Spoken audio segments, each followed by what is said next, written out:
Good evening, ladies and gentlemen, and welcome to this Thursday edition of baseball on the USPBL YouTube channel. Tonight, the Birmingham Bloomfield Beavers will battle the Utica Unicorns in this cross-conference matchup.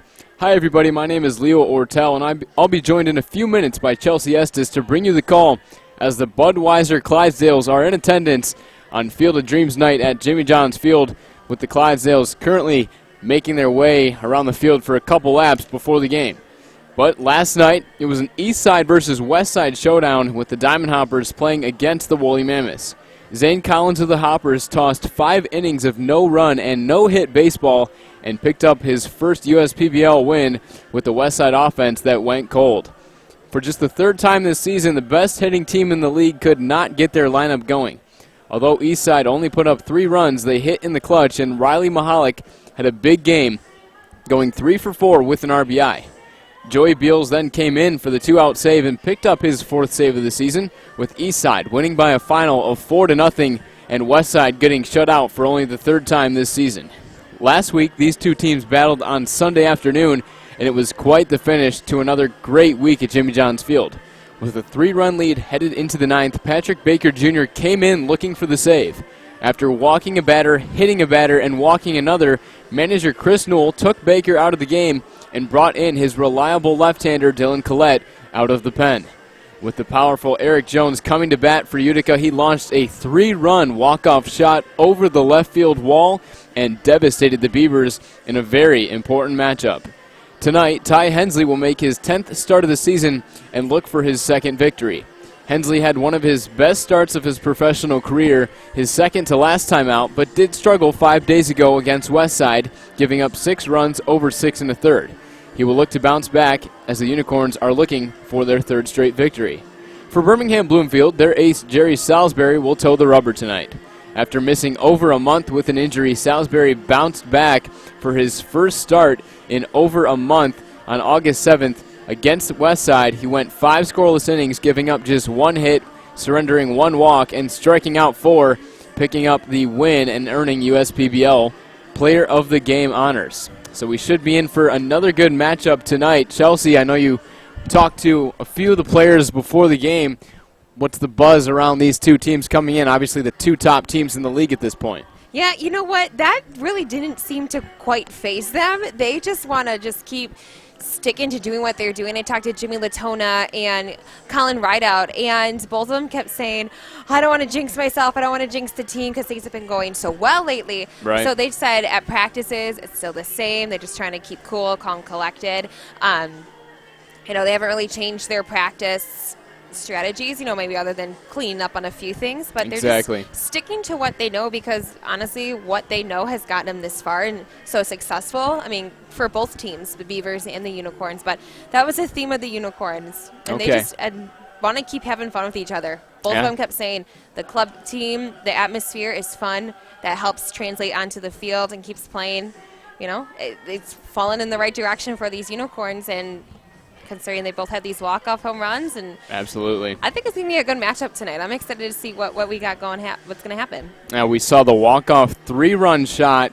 That was Eric Jones to end the Sunday game and end that week, which was another great week at Jimmy John's Field. But this week actually started on Tuesday. It was a non-public game with Utica taking on the Eastside Diamond Hoppers. Eastside was at that point on a 7-game losing streak coming into the game. They were up by 3, headed into the 9th inning, but the Unicorns did not go away. They got 3 on base, and Dan Williams hit the walk-off grand slam. Kind of unfortunate that we weren't able to, capture that on video or be on the broadcast for that. But 2 games in a row with 2 really big walk-off home runs for Utica. They come in at first place in the standings at 23-18. The Beavers come in at 20-17 in second place. But Chelsea, that's definitely a good point. Something we've been talking about that has been a common theme for both these teams, just sticking to what they know. Yes. Trusting what they've done all season is what they need to do. Westside is right behind these 2 teams. They're currently in 3rd place in the standings with the Eastside Diamond Hoppers picking up a win yesterday. Unfortunately for them, they're having a very tough year. They currently have a 15-26 record, but actually all these teams, it's pretty much knotted up. It's anyone's championship to take. And, hey, Eastside still has a chance with our playoff format to win the championship. That's true. You know what? We can't discount them, and I think how good that win must have felt for them yesterday. Oh, absolutely. I don't know off the top of my head how many losses they've had in a row. It was 8 in a row before the win. So that's quite a. I mean, for those guys, I can't imagine taking out one of the top teams. They must have felt pretty good, and hopefully that's a little bit of a confidence booster for all of them. I mean, you never know that baseball's funny like that. It just takes one game, and it's swing by swing. But these guys, that might have just kind of given that little extra edge that they need, and we can't discount those hoppers yet. They're going to hop on over, maybe up a few, a few spots. You never know. Who knows? They're 8 games back of Utica right now at 15-26. In the Western Division, Westside is actually tied with Birmingham Bloomfield right now. So if Birmingham Bloomfield can pull off the win, they'll be a half game ahead of Westside at the top of the Western Division standings. But still, the team that has the biggest advantage is the team that comes out on top in the regular season. They got a better chance of making it into the championship game, but it's going to be a really fun last couple weeks here at Jimmy John's Field just to see how this all plays out. And you can probably start to see on your screen in just a few seconds here the Budweiser, Clydesdales are in attendance at Jimmy John's Field, making their way on the warning track right now. And Chelsea and I both had the chance to kind of see them up close before the game. Those things are huge. They're huge, and they're so pretty, but they're how they prance. I don't know if you guys can tell, but it's they're awesome. And then there's a little Dalmatian on top. Him and JJ were barking at each other. Oh, my, yeah. The Dalmatian riding on top of the carriage right now. Of course, JJ, the field general, our loyal bat dog at Jimmy John's Field. It's not the only canine at the ballpark this evening. Tonight.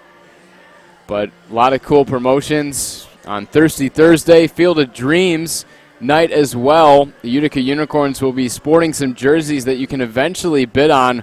We'll talk a little bit more about those jerseys later in the broadcast, but a lot of fun festivities at Jimmy John's Field all year long, and especially here tonight. The fans are definitely in for a treat with the Clydesdales in attendance.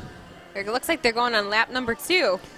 Yeah, second time around. Why not, right? Looks like the game is going to start a little bit later than our usual 7:05 start. Scheduled at around 7:15 right now. We'll obviously have our national anthem festivities coming up pretty soon, as well as the lineups officially being announced. But I'm sure the Clydesdales will be off the field at that point, so the fans just enjoying them, taking them in right now. But a pretty good game last night. Westside shut out, Eastside picking up the victory, and I'm definitely excited to see two of the best offenses coming in. Utica's really picked it up offensively, adding big bats like Eric Jones, Ashton Barzell over the past few weeks. And then obviously the Beavers have always had big bats in the lineup all year for Adam Gauthier, Jack Haranek, Ross Haffey. The names go on and on. And Chris Newell is a man that we have talked to several times. I'm not sure if you got the chance to talk to him before today's game. Not today, unfortunately. I wish I would have had the chance. He is, as we said consistently, so passionate about these guys and wants to see them succeed and grow. And as we can tell, we've noted within the past 2 games, he's just been aggressive, stealing the bases. You can just tell he's hungry for those wins, and these guys are just as hungry. So they are. I'm excited to see how they approach these Unicorns tonight, because last time they met was on Sunday when the Beavers lost with the walk-off home run by Eric Jones. So it's going to be fun. I can't speak. It's been a long day. I'm curious to see how they respond, and if it's going to be another duel, how they respond. I think is going to really show too their character as a team and how they can kind of come back from that tough loss. And clearly with your conversations with the players and a couple coaches before the game, both teams are coming in with the right mindset. And something that we do talk about pretty frequently are the players that have been able to move on into affiliated baseball. Both these teams with a couple key losses. The Birmingham Bloomfield Beavers, of course, losing Kyle Ologis. He was picked up by the Colorado Rockies. So Garrett Chrisman, Jerry Salisbury have kind of had to step up and fill the spots in the rotation.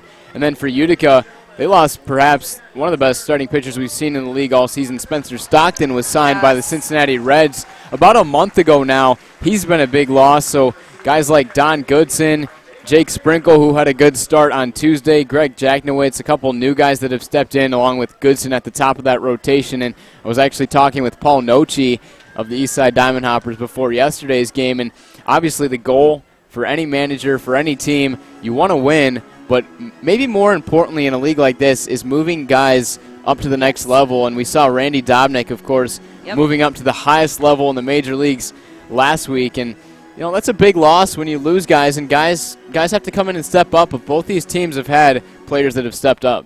I think that gives the guys who get to step up, that again boost their confidence, and I think that's great for the team. And you really see those team leaders, and like in the Diamond Hoppers case, when you are struggling, you need those team leaders to shine through, come on top, and help motivate the other guys. Like as we said, consistent with the Hoppers has been Pat Adams. Zach Gray has been pretty good lately too, and just to name a few. And I think those guys need each other to kind of help them through this. But like we said, they have it in them if they were able to take down those Mammoths last night. Yeah, that's definitely a good point. And for the Beavers, a man that's really stepped up since Kyle Algis got signed, Jerry Salisbury, who we talked about on the last broadcast, missed over a month of baseball due to some shoulder fatigue. He ended up coming in, making a couple relief appearances, but we both saw Chelsea Salisbury's last start, a scoreless 5-inning start. He gave up just one hit. You ended up interviewing him after the game as the USPBL player of the game, able to step up. He's really been the ace at the top of this rotation. Jerry Salisbury coming in with not the best win and loss record necessarily at 3-3, but he's got a really solid ERA at 3.06 over 8 games started, 11 games total. Salisbury has thrown 47 innings, given up 41 hits, 18 runs, 16 of them earned, and a very good walks to strikeout ratio. He's only walked 14 and struck out 43. Opponents are hitting just .227 against him. Ty Hensley is another guy that's kind of been up in the booth a couple times, a guy that we both talked to pretty extensively. But Hensley, on the other end, he's having a pretty tough year, a 1-4 win and loss record, a 6.66 ERA over 9 starts, 48 2/3. He's given up 43 hits, 36 earned runs, walked 34, and struck out 54. He's obviously had some tough starts this season, but there has been a couple good ones. We saw a couple times ago, for the first time since high school, Ty Hensley went over 7 innings. He gave up only the 1 earned run, so we could be in for a pretty good pitching matchup. Yeah, as I recall, he had a pretty decent game last Saturday. I remember because I talked to him on Sunday. He did, he did fairly well. I think that they lost, but he said, overall he pitched well. He felt well, and sometimes your cards don't fall the way you want them to. Right. And it's what he said was unfortunate for the Unicorns, but his overall performance he was happy with. Take away something from that. Yeah, Hensley, in his last start, it was 5 days ago against Westside. There were some positives in the start. The line on that, 6 1/3, 7 hits, 6 earned runs, 5 walks, and 6 strikeouts. It was really only the 4th inning in which Westside scored 4 runs that ended up kind of killing that start, but he kind of bounced back, and Ty was able to go another inning and a third pretty strong. And we'll actually get into the starting lineups before the national anthem is about to get underway first for the visiting Birmingham Bloomfield Beavers. Alec Oland will be in the leadoff spot for the Beavers and be in right field. Anthony Maselli is batting second. He'll be at shortstop. Adam Gauthier batting third, riding a 27-game on-base streak, batting third and playing catcher. In the cleanup spot is Jack Haranek, the DH, also riding a good on-base streak at 15 games in a row. Ross Haffey moves into the 5 spot, kind of flip-flopping with Haranek. He'll be at first base. TJ Ward is batting 6th. He'll be at third base. Justin Wiley, the Arizona product, will be at second base and batting 7th. Batting 8th will be Doug Trimble in left. Nick Campana rounds out the bottom of the order. He'll, of course, be in center field. And now for the hometown home team, Utica Unicorns. Jimmy Latono will be behind the plate and leading off. Coley Curry batting second, playing center field. Eric Jones, the man who hit the 3-run walk-off shot to beat the Beavers on Sunday, will be in left and batting third. In the cleanup spot, Ashton Barzell, he'll be in right. Dan Elliott, who hit the walk-off grand slam on Tuesday in the non-public game, is in the 5 spot, and he'll be at first base. Kyle Orloff is batting 6th, and he'll be the designated hitter. Colin Rideout is batting 7th. He'll be at third base. Playing shortstop and batting 8th is Adrian Guzman, And Kyle Bonneke rounds out the bottom of the order. He'll be at second base with Ty Hensley and Jerry Salisbury matching up on the mound. We should be in for another good one at Jimmy John's Field, but the national anthem about to get underway. Baseball is coming up at Jimmy John's Field when we come back on the USPBL YouTube channel.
And welcome back to the USPBL YouTube channel. Just getting through some technical difficulties with our camera, but it looks like we're all good as baseball is about to get underway at Jimmy John's Field with Ty Hensley throwing the first pitch officially at 7:21 p.m.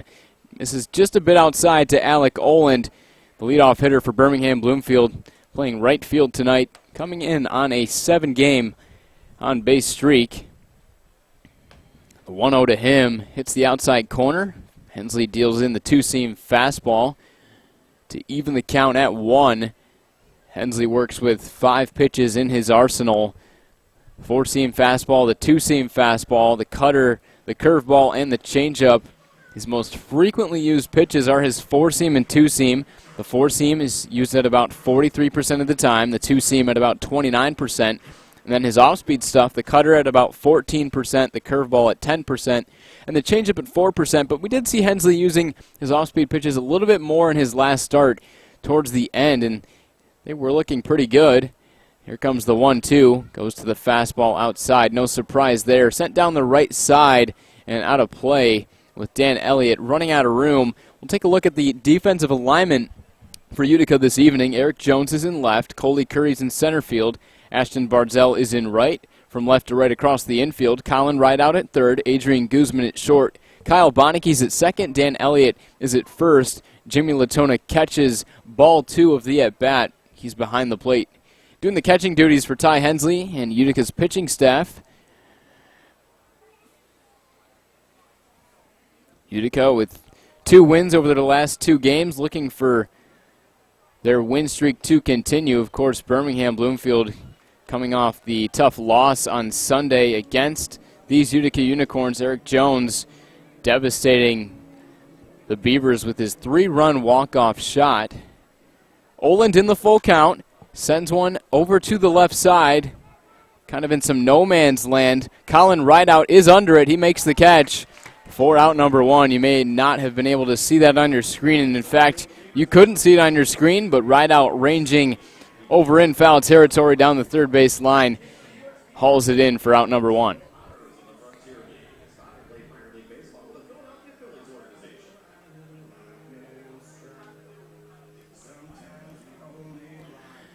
So Oland pops out to begin this ball game. Here comes Anthony Maselli, also with a great on-base streak. 14 games in a row he has reached base safely. Maselli, the Boston College alumni, is hitting .279. Not really known for his power. Doesn't have any home runs in the league yet. 6 runs batted in. 16 walks through 19 games. A .425 on-base percentage. This guy has been an on-base machine since joining the top of this lineup, but in this at-bat, quickly down 0-2 against Hensley. With 1 down, here comes the 0-2 pitch, rolled over to the right side, foul down the first base line.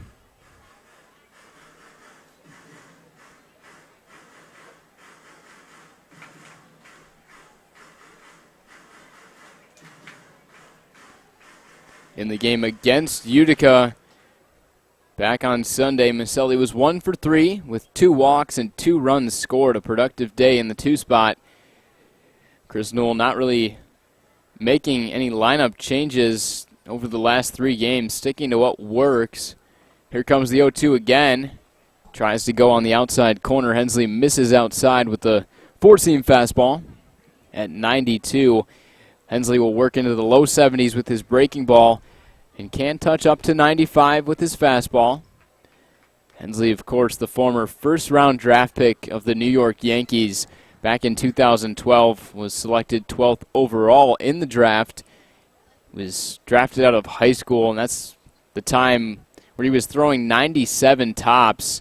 Really incredible what he was able to do in high school to get drafted by one of the most prestigious, if not the most prestigious, organization in Major League Baseball. But if you don't know the story, due to countless injuries, arm injuries, back injuries, abdominal injuries, obviously have set back Hensley, but not being set back here. Maselli will be sent down with the strikeout. Hensley gets him with the fastball high. First strikeout and out number 2 in the top of the first.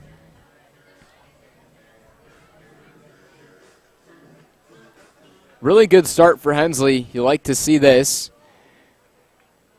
He's dealt against Westside very well. The best offense in the league. I'd say Birmingham Bloomfield, the second best offense coming in. So Hensley's had most of his success against the best hitting team in the league. We'll see how he fares against the second best hitting team, as there have been some really good starts for Hensley. There's just been a few innings over his last start, particularly where he had some trouble, but he looked pretty good in his last start. against Westside. Ended up with 6 strikeouts. It was the walks that kind of hindered him. He walked 5. So obviously the biggest key for Hensley is keeping those walk numbers down. Hensley now behind in the count, 2-1 against Adam Gauthier.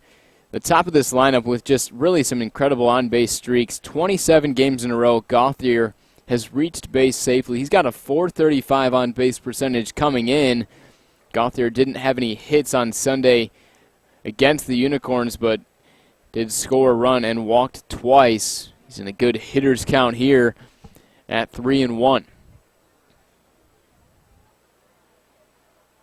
3-1 to the Beavers backstop. He rolls one over to Eric Jones at third. That's actually Colin Rideout at third. My mistake on that. But Colin Rideout makes the play to Elliott, and that is out number 3. Scoreless through the first half inning. Jimmy Latona will lead off for Utica, followed by Curry and Jones, with Jerry Salisbury coming out to pitch for Birmingham Bloomfield when we come back on the USPBL YouTube channel.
Welcome back to Jimmy John's Field on the USPBL YouTube channel. Leo Ortel alongside Chelsea Estes.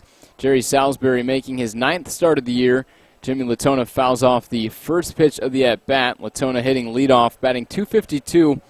Of course, the Unicorns backstop, tied for second in the league with 7 home runs. He's also got 19 RBIs and drives one over the head of Anthony Maselli into left field. Good start for Utica, base hit for Latona. Nice little quick jump. Got the leadoff man on. Nice way for the Unicorns to start. Maybe Jerry just has to, settle down a little bit. Yeah, and this is a Unicorns lineup that kind of feasts off of left-handed pitchers. They come in as a team hitting .247 overall and .251 against lefties, but going through the order before the game, most of these guys have a lot more success against lefties than they do against righties, so this could be a challenge for Jerry Salisbury. Coley Curry, now standing in, is a guy that has not had a whole lot of success against left-handed pitchers. Just 1 for his first 25, hitting below 100, so he'll look to turn it around. But Jim Essien putting him in the 2 spot. He knows that Curry has been kind of on a hot streak lately. He was 2 for 4 in the game on Tuesday against Eastside as he fouls off the 1-0 pitch to make it 1-1. So good start for Utica. They get their leadoff man on. That's Latona leading off of first. Salisbury deals, misses on the outside part of the plate. It's 2-1. Salisbury works with 5 pitches in his arsenal. The two-seam fastball, he throws that about 70% of the time. The curveball at 12%, and then pitches that he uses under 10% of the time. The changeup, slider, and then an occasional four-seam fastball. It's now 2-2 against Curry, who's now fouled off a couple of pitches in the at-bat. He's getting a feel of it in his Field of Dreams jersey. That's right, the Field of Dreams night at Jimmy John's Field. Utica in some nice gray/white uniforms. You can actually... throwback action looks like, too, on the font. That's right. It's very worth checking out, listeners. Yeah, star on the side, a little Utica logo on the left sleeve. You can bid on those jerseys at 32auctions.com/UU-1919. Be sure to jump on the jersey of your favorite coach or player. And 50% of all proceeds from the auction of the jerseys will benefit Utica Community Schools, Michigan's second largest school district. You can find out more about Utica schools at www.uticak12.org. It's 2-2 against Coley Curry, looking to do something against the lefty, which he has not had a lot of success, and now in a 3-2 spot. He would not mind drawing a walk, but 3-2, you're looking for something in the zone, looking to put something in play, but not roll into a double play. It's kind of upping Jerry's pitch count so early. I mean, I know because he's just still coming back from an injury, but he got that strikeout, which is good for him. But hey, yeah, good at bat. Want to be on the lookout for that tonight. Yeah, we'll be watching his pitch count, but he gets Coley Curry on the 3-2 count. Curry continues to struggle against lefties, but Salisbury taking advantage of it, earns strikeout number 1 for out number 1 in the inning. So with 1 down, here comes the man that Birmingham Bloomfield would like to shut down tonight, Eric Jones. Down by 3, 9th inning on Sunday. It was Patrick Baker Jr. in the game. And after loading the bases, Dylan Collette takes over. Jones was the first batter he faced, and Jones walks it off over the left field wall. 3-run shot with the Beavers losing that game. So looking for some revenge. This is a much anticipated matchup. But Salisbury working ahead of Eric Jones. He's down 0-2. The 0-2 fouls it off. Jones comes in hitting .371 now with 3 home runs and 21 RBIs. He's just put up incredible numbers for Utica this year, and he's only played in 18 games, so he's got more RBIs than games played. Does have more success against lefties as far as batting average goes. 5 for his first 10, so hitting .500 even. It's now 1-2 against him. He's a shorter guy, but he has some power. He definitely does. Division I ball player at Davidson. He put up some really good power numbers there and was actually their starting backstop the past couple years. He was a .332 career hitter at Davidson, and he hit 9 home runs, only striking out 18 times over 200 plate appearances. Some really incredible numbers. But he's got a chance to make it to the next level. In the meantime, he bloops one out to right field. Alec Oland makes the catch for out number 2. Let's quickly get into the defensive alignment for Birmingham Bloomfield tonight. Doug Trimble is in left. Nick Campana in center. Alec Oland making the catch for out number 2 is in right field across the infield from left to right. TJ Ward is at third. Anthony Maselli and Justin Wiley are up the middle. Ross Haffey is at first base. And Adam Gauthier is behind the plate catching for Jerry Salisbury. Here comes Ashton Barzell, the cleanup man, looking to do something with 2 down.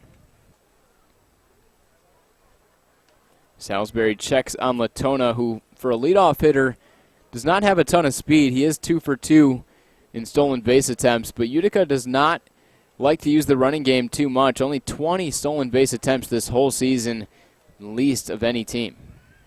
Barzell fouls off the first pitch breaking ball. Looked like the curve from Salisbury. That's kind of his go-to off-speed pitch, along with the changeup.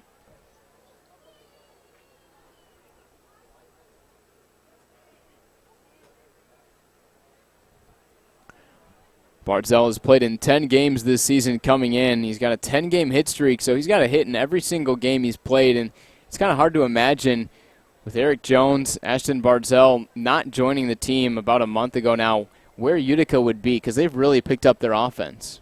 That's a very good question. They've added a lot to this team the last few months, but that's a great question. Would they still be as high up in the ranks as they would be without these guys? I don't know. And with the way that they've performed offensively, they've really been a big part. Jones hitting .371 coming in. Barzell's hitting .375, a combined 5 home runs between them. Barzell's played in just 10 games. He's got 6 RBIs coming off a 2-for-4 game on Tuesday against Eastside. I mean, these 3-4 hitters for Utica have been excellent, have wasted no time in their adjustment to professional ball.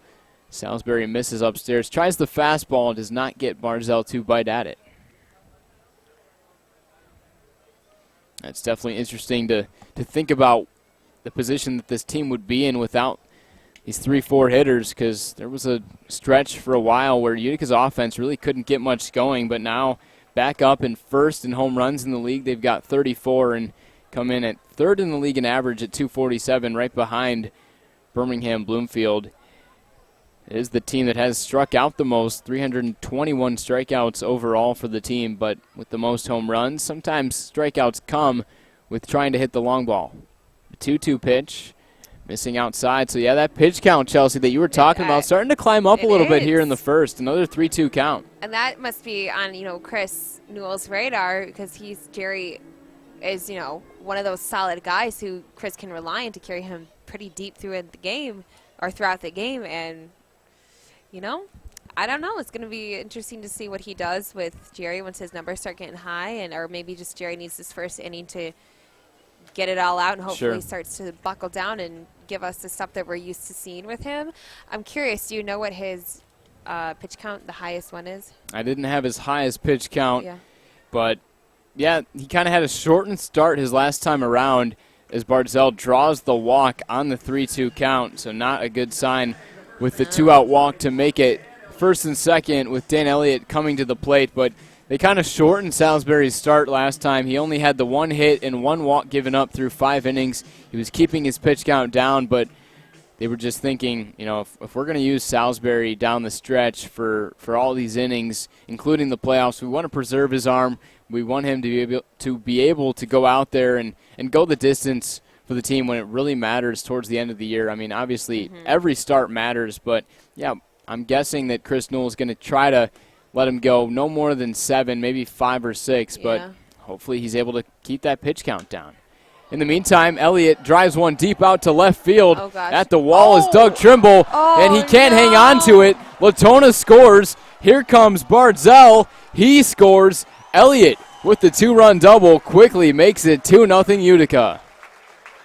Man, Doug, that was in his glove. Ooh. That's a hard one. That is definitely a tough one. Doug Trimble kind of struggling with it in left field. Oh, man. Well, why do you think he dropped? I mean, we're not out there, but it was in it. We watched him catch it. Yeah.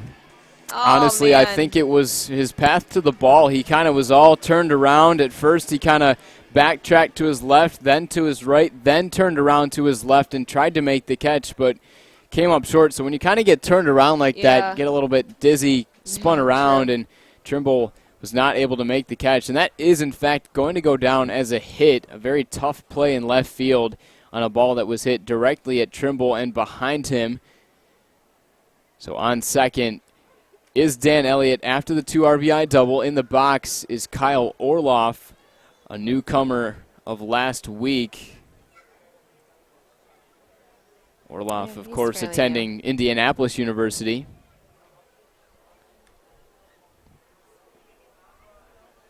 On Princess Day, I said his name. It was Frozen Day. Orloff sounds a lot like Olaf from Frozen, and I said, have you heard that before? And he laughed. He goes, yeah. Hey, whatever so I'm not the only cheesy one. He drives one into center field. Nick Campana right at him. He makes the catch. Good contact for Orloff. It was better contact for Dan Elliott, who's made it a 2-0 ball game with his 2 RBI double.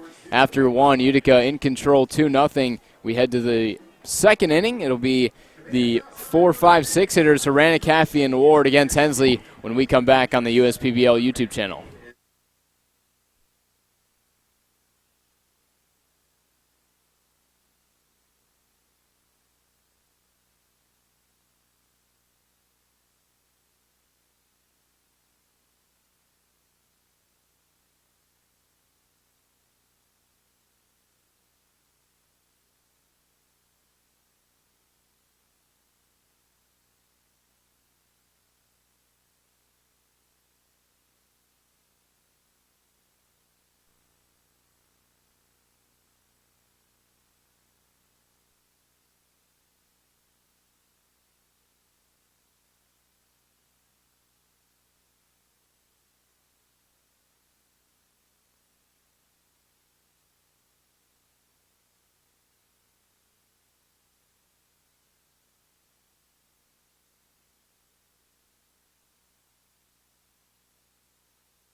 Utica has wasted no time at Jimmy John's Field this evening, getting out in front 2-0 thanks to an RBI double from Dan Elliott, who hit the grand slam already this week on Tuesday against Eastside.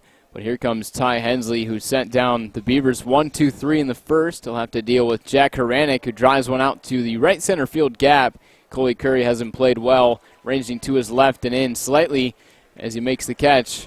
1 up and 1 down. Hensley's looking pretty good so far. Real solid. As we said earlier, a little bit of a rough start to his journey here as a Unicorn, but started to really kind of pick things up, and his last few outings have been pretty decent. Yeah. Better than what they were, we'll say that. And Ty's looks like so far so good, cruising along.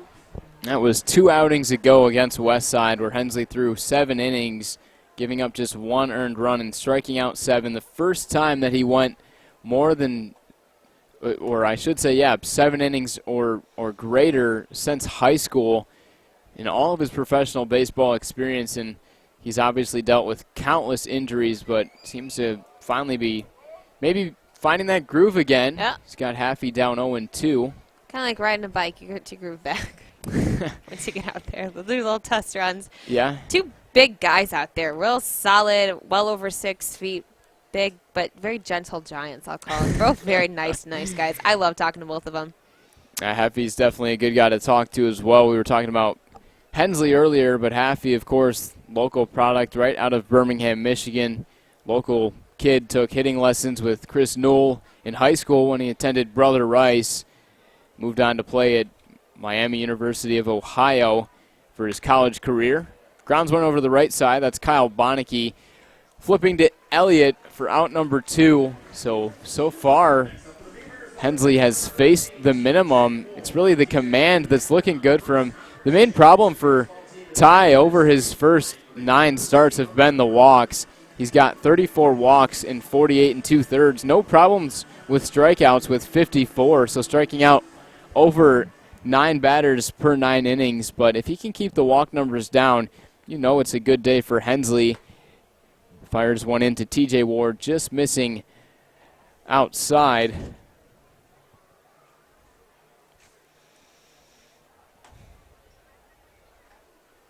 The 1-0 pitch is fouled off by Ward to even the count at 1. TJ comes in with a 302 batting average. This is, I believe, the first time we've seen him above 300, but Ward has consistently been able to pick up that average, kind of sitting in the 280s for most of the year, 290 last week, and now at 302. He's got 5 home runs and 26 runs batted in. Hensley with the cutter finds the outside corner. All of his pitches seem to be working for him.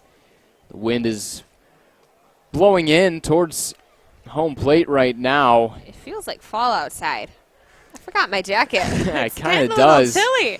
You know, it's so funny. We complained when it's too cold back in May when we needed our winter coats. We complained when it was too hot back in July when we were just dying of heat. And now we're back to complaining it's cold, but it's a beautiful fall, crisp, almost fall, crisp night out there. Don't say fall I yet. can't. I know. I'm Still sorry. summer. TJ Ward drives the left center field gap. That could be extra bases. He's taking the round. He hesitates, now heads towards second, slides in just ahead of the throw from Coley Curry in center field. The relay to Kyle Bonneke, but Ward just in time.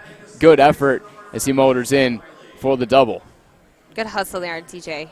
Yeah, absolutely. That was one where you kind of just got to commit to it, and Ward took the hard round at first. There was like about a half second of hesitation, but then he kind of turned on the afterburners just ahead of the throw, sliding into second. Some good two-out hitting for TJ Ward, a man that likes to hit doubles. That's 8 now for him this year, among the top 5 in the league. Here comes Justin Wiley, looking to make it at least a one-run game. Chance to drive in Ward from second. When you put it that way, it makes it sound like it's going to be I feel like a good play's coming. It's brewing. I'm not trying to predict anything here. It's your gut. Are you saying it? No, this is a good chance for him to strike, though. Try Absolutely. to get back on the board. That ball probably not going to do it. Out to right center. Charging in is Ashton Bartzell, and he'll make the catch. The Beavers get the double with 2 down, but they strand their first base runner of the game. We head into the bottom of the second inning. The Unicorns with the 2-0 lead. It's going to be 7, 8, 9. Right out Guzman and Bonneke against Salisbury when we return on the USPBL YouTube channel.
We cruise into the bottom of the second inning. Colin Rideout leading off, fouls off the first pitch against Jerry Salisbury. Kind of a tough first inning for him with the 2 earned runs.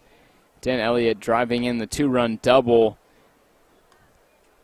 1-1 here against Rideout. He's on a 15-game hitting streak coming into the game, looking to make it 16. And he actually has more success against lefties, batting .320 on the season. Rideout overall comes in hitting .291. Hit his first home run of the week last week. He's got 19 RBIs. And a guy that likes to put the ball in play. Only 15 strikeouts and 5 walks over 155 plate appearances. Does not put it in play here, but fouls it off to make it 1-2. And Chelsea, I know you were telling me you were talking to Colin before the game. Yes. Any kind of insight on what his approach was coming in against Salisbury, or maybe just on the game as a whole? What? It's kind of funny.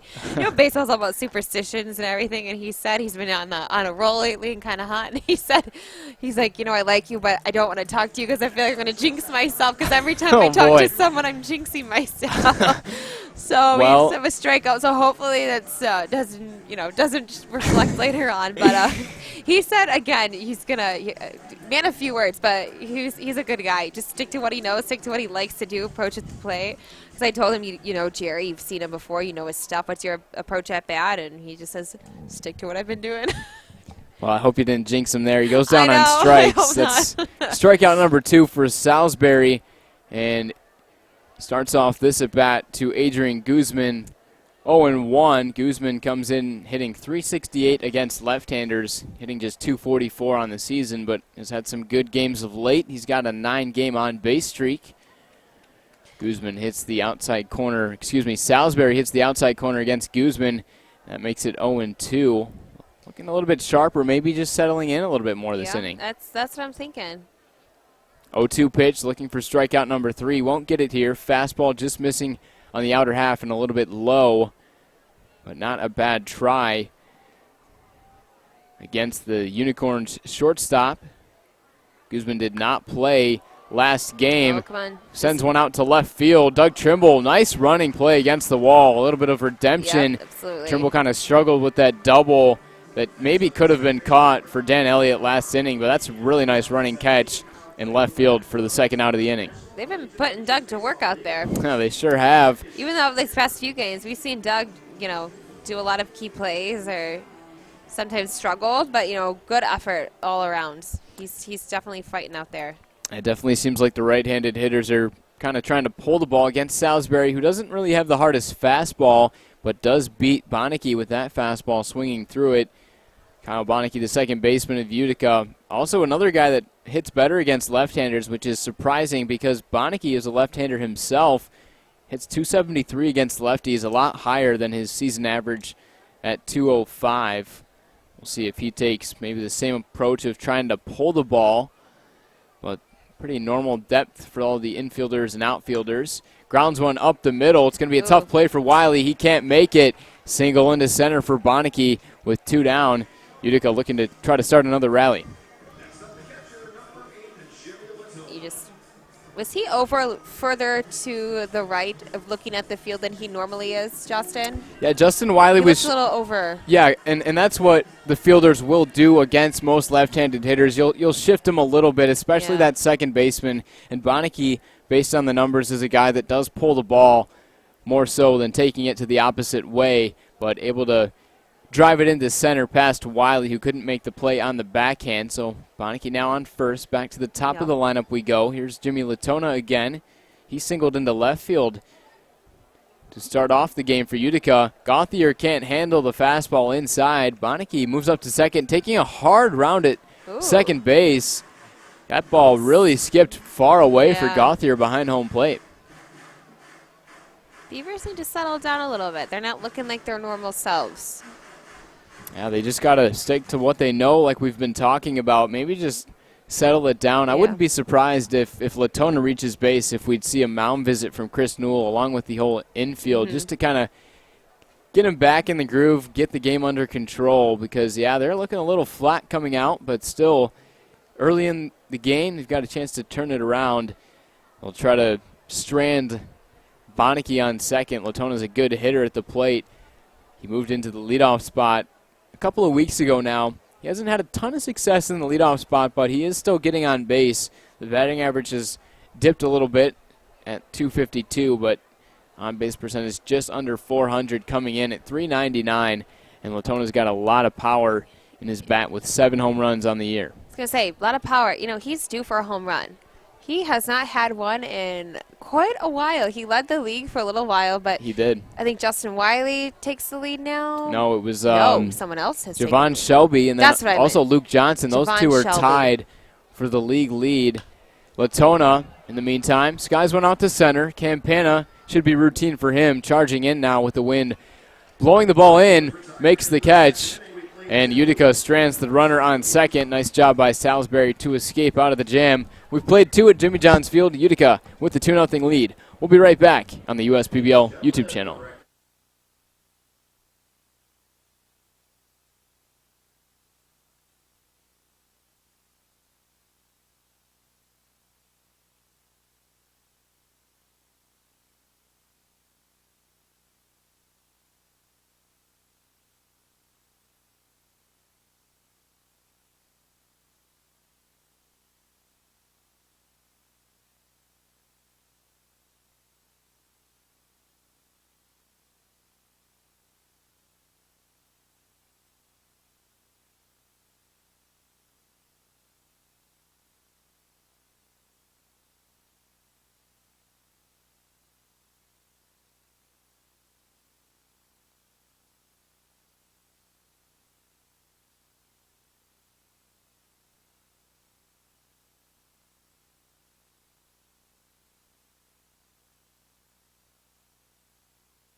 We're through 2 at Jimmy John's Field. Utica out in front 2-0. Doug Trimble standing in takes strike 1 against Ty Hensley, who's looked pretty sharp so far. Just the one base runner on the one hit given up last inning. In the meantime, Trimble grounds one up the middle. Adrian Guzman makes the play and throws to first for the out. That's a really nice play on the run. Guzman firing it from the shortstop position over to Elliott to complete the putout for the first out here in the top of the second. Top of the third, I should say. Through 2.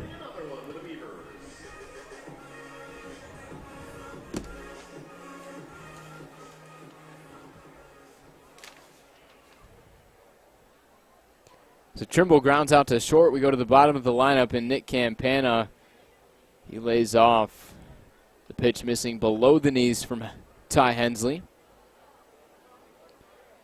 Campana hitting .230 on the season with 2 home runs and 18 runs batted in. Started off the season kind of in the leadoff spot, but moved down after kind of slumping at the plate. Hasn't really been able to have a ton of success over the past few months.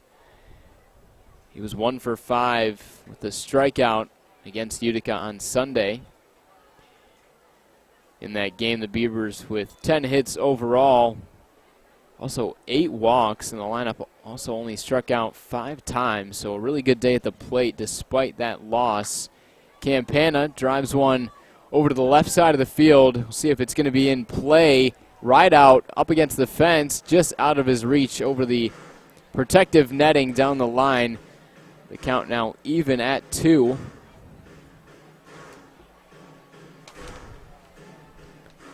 If you're just joining us or just joined us last inning, the game got underway a little bit later than normal at 7:21 p.m. start time compared to our usual 7:05 p.m. start. Field of Dreams night at the ballpark, Thirsty Thursday, but the Budweiser Clydesdales are in attendance. Some pregame festivities up to the start time of the game. Nick Campana goes down swinging, chasing the fastball from Ty Hensley. That's strikeout number 2 and out number 2 in the top of the third.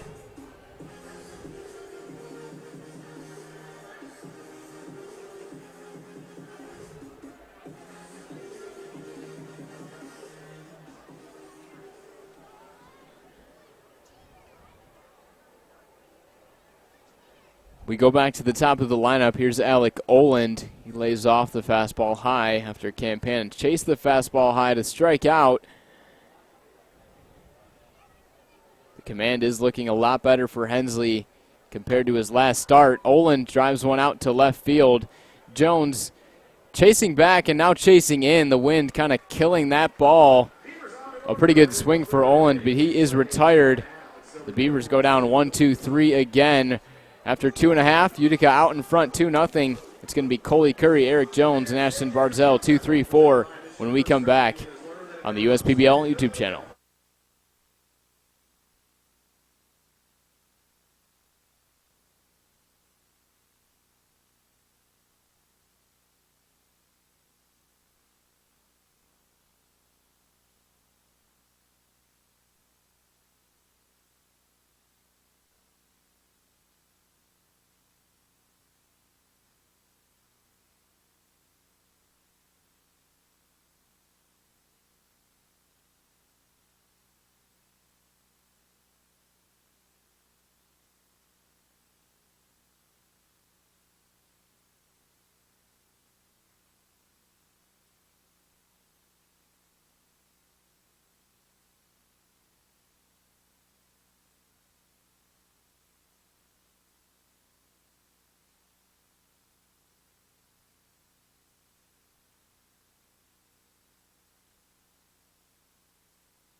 We head into the bottom of the third inning. Leo Ortel alongside you this evening. Coley Curry in the box now against Salisbury. Lays off to make it 1-0. His first time around, Curry worked his way into a 3-2 count but ended up striking out on a fastball offering from Salisbury as Curry continues to struggle against lefties. 1 for 26 this season. A hitter that has way more success against righties, which is no surprise considering that Curry is a left-hander. But like I said, Essien trusting his instincts over the past week or two. Curry has had a pretty hot bat, so he wants to keep him at the top of the order. He may not know the numbers against lefties, but even if he does, not paying attention to him, Curry looking to turn it around against lefties. 2 straight balls now, 2 straight strikes. The offering on 2-2 misses outside. So the second full count. This is a positive sign for Curry. Despite the strikeout in the first, it was a good at-bat. And another good at-bat here. We'll see if it's a better result for him. The full count pitch. Swung on and missed. Same result. Curry goes down on strikes. Strikeout number 3 in the bottom of the third for the lefty, Jerry Salisbury.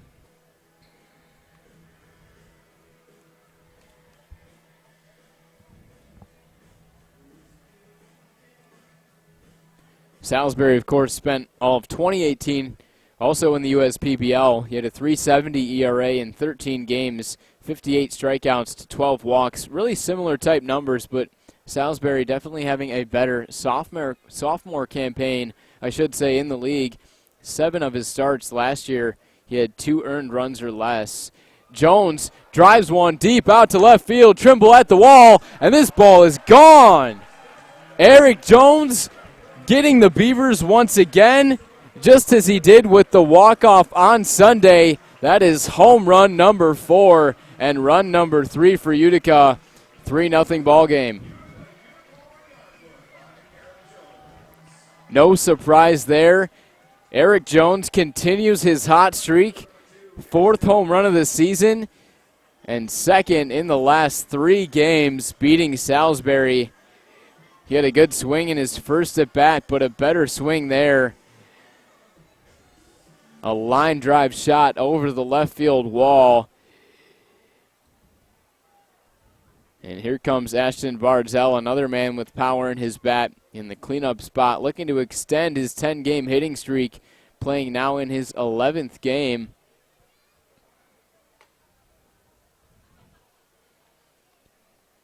He lays off to make it 1-0 and then lays off again to make it 1-1 with 1 down. And with the way that the wind is kind of killing balls today, if there's going to be more home runs, they're going to have to be kind of line shots like that. We're not going to be seeing too many moon shots perhaps unless it's really hit hard, but you could hear that off the bat. A no-doubter for Jones. Even though it was a line drive, he's got that type of power, ladies and gentlemen, to do what he just did. And so does Barzell. He's in a 2-2 count. He walked in the first. The 2-2 pitch in the dirt gets past Gauthier. Another full count in the inning. That pitch count definitely starting to climb for the Beavers' prized left-hander ace.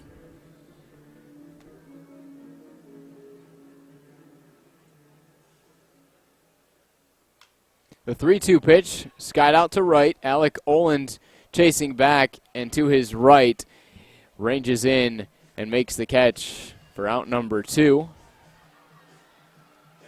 There goes JJ, the field general, the bat dog at Jimmy John's Field. But some more animals at the ballpark this evening. The Budweiser Clydesdales, of course, coming all the way from St. Louis, Missouri, out in front of the stadium before the game, and then making their way around the field for a couple laps in our awesome pregame ceremony. Here comes Dan Elliott, and speaking of awesome, a great first at bat for him. Put Utica out in front 2-0 with his double. Even count at 1 to start the at bat against Salisbury. Elliott on the year hitting .283, but actually hitting .310 against lefties. Not a whole lot of at-bats against lefties, but has had pretty good success, even against what most left-handed hitters struggle with, left-handed pitching. It doesn't seem to faze Elliott. We got 2s all across the board. 2 balls, 2 strikes, and 2 outs in the inning. Salisbury tying his shoe, clearing off the rubber. He's ready for the 2-2 pitch, and here it comes. Fastball gets him swinging. Elliott goes down on strikes, but Utica puts up another thanks to a solo shot in line drive fashion over the left field wall.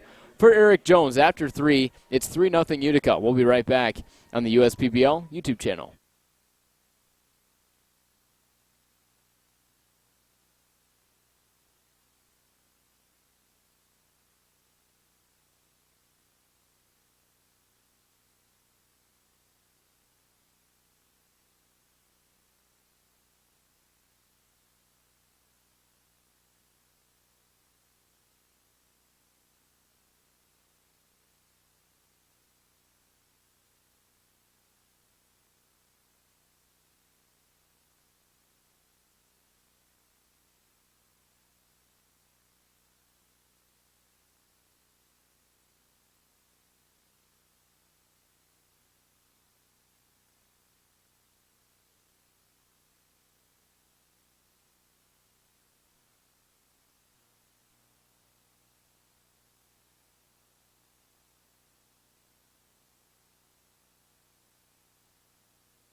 Eric Jones' solo shot makes it a 3-0 ball game at Jimmy John's Field on this thirsty Thursday Field of Dreams night at Jimmy John's Field.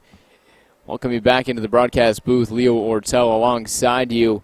Ty Hensley out for his fourth inning of work, facing off against 2-3-4, Maselli, Gauthier, and Haranek, with Anthony Maselli showing bunt and pulling back. The pitch missing for ball one. Hensley comes home with it again, inside part of the plate that time. It does hit, and that evens the count at 1. The Boston College alumni Maselli is riding a 14-game on-base streak currently.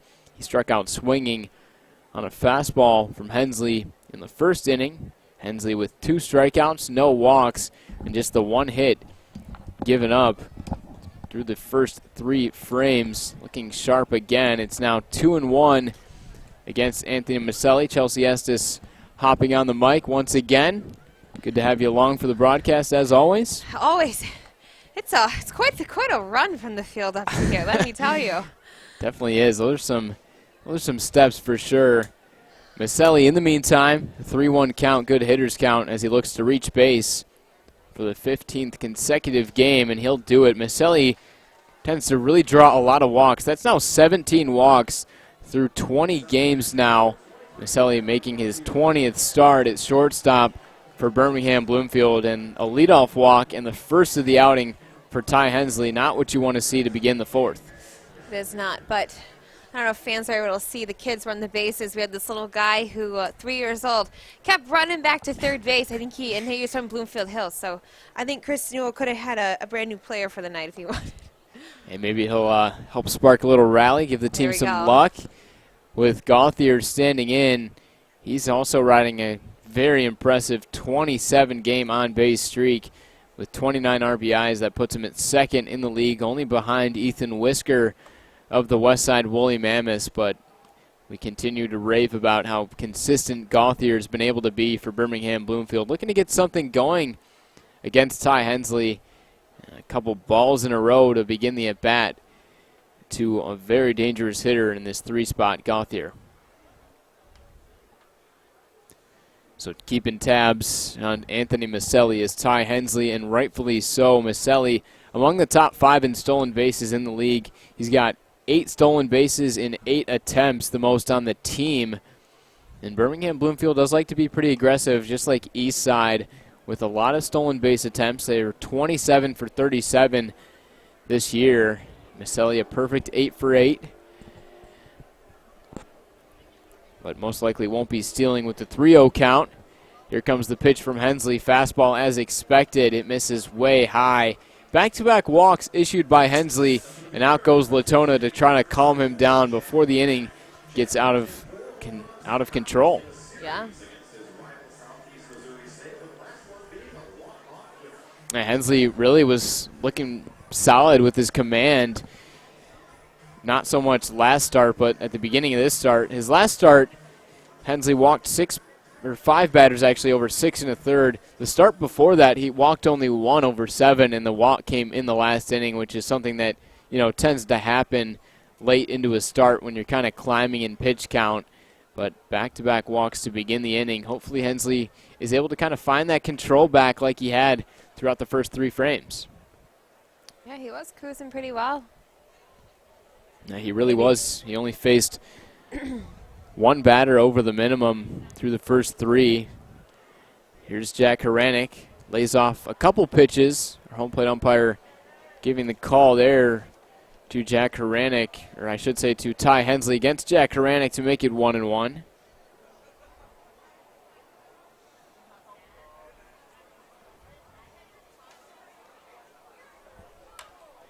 The 1-1 roll over to the left side, and it's through for a base hit. Rounding third is Maselli, but he stays put on third. That's going to load him up for Birmingham Bloomfield. Haranek with a solid piece of hitting, and he was ahead in the count with the good hitters count. So that's what you do. Sends it to the opposite way, and out comes Ross Haffey. No better opportunity. Yeah. Haffey, we usually actually see him in the 4th spot, but Chris Newell moves Haranek into the 4th spot against the righty Hensley. Haffey goes down 1 spot, and it looks like it could pay off here. No outs, bases loaded. Birmingham Bloomfield down by 3. We'll see what Haffey does. I would say there's no better guy for the Beavers to have at bat right now is Mr. Ross Haffey, Home Run King Derby from the All-Star game. Right. You know, he's 7 home runs. Oh. Drives one deep out to left field. What is it? Ranging back is Coley, Curry, and Jones. It's going to be Jones on the warning track. He makes the catch. Tagging from third is Maselli. He scores. Haffey gets it done with the RBI sac fly, just missing a grand slam. You know. Look at the wind. I know. I wish we needed that gust that just came through like 2 seconds ago. That would have been great. It's been blowing out or I should say blowing in for most of the game, but it kind of just picked up during that at-bat. Oh, man, Ross. Looks like Utica may be in control of the wind, but either way, that does the job. It gets the 1-run home, still first and second. They're on the board. You know, that's all they needed. That's right. Sac fly for Haffey. Here comes T.J. Ward. He doubled into the left center field gap with 2 outs in the second and was stranded with Birmingham Bloomfield not able to strike, but already able to do something in this inning. Ward will look for hit number 2 and maybe a chance to drive in a couple. The 1-0. Inside corner. Hits with the fastball. Control looking a little bit better now for Hensley. He's kind of settled down. Kind of has to buckle down. TJ did not like that call. And maybe a little bit inside for his liking.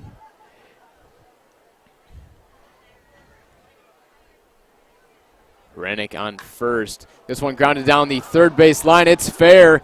And actually, whoa. Ooh, Home plate umpire, who I believe this evening is Jim Mulick, says that it was foul. We don't have a replay system at Jimmy John's Field, but that was, I don't know about that. I mean, wow, I've watched a lot of baseball in my day, and too. That sure looked like it was about to be at least an RBI double. TJ is frustrated with that first call. Now this one, like that. And fans, you can actually go back and rewind the YouTube feed if you want to. It might be a little bit hard to see the ball on the feed, but that sure looked like it was fair. But absolutely, the umpires at the field level kind of have to keep the call where it was at that point. Can't change it. It's 1-2, first and second. Hensley misses high with the breaking ball, trying to take a look at that replay quickly. And that sure looked like a fair ball down the line. It could be. I mean, that was right in front of Chris Newell's eyes. Yeah, it was. It was right in front of him, so he, if anyone, should be. And speaking of Chris Newell, this one grounded towards his way down the third base line, foul. You know, I was wondering as an umpire, if you see, obviously you see the ball, you see it, does it maybe sometimes come out? No, that's you know, a mistake, but I know in baseball you can't undo what you say, but come on. In the majors you can with the replay system. That's true. Can we get that? Yeah, I wish. But T.J. Ward, in the meantime, goes down looking on strikes. Just a really tough at-bat for him. Could have been a double, but instead a strikeout. But, yeah, I mean, I've never really done any umpiring, so I guess I can't speak from personal experience. But it is definitely a very tough job out there, to say the least. And everyone makes mistakes and possibly a mistake, but also they've got a lot better view than us down there, so we're not making the calls. That's why we're up here in the broadcast booth. Here's Justin Wiley standing in, 227 average coming in. Wiley flied out to end the second, stranding Ward on second.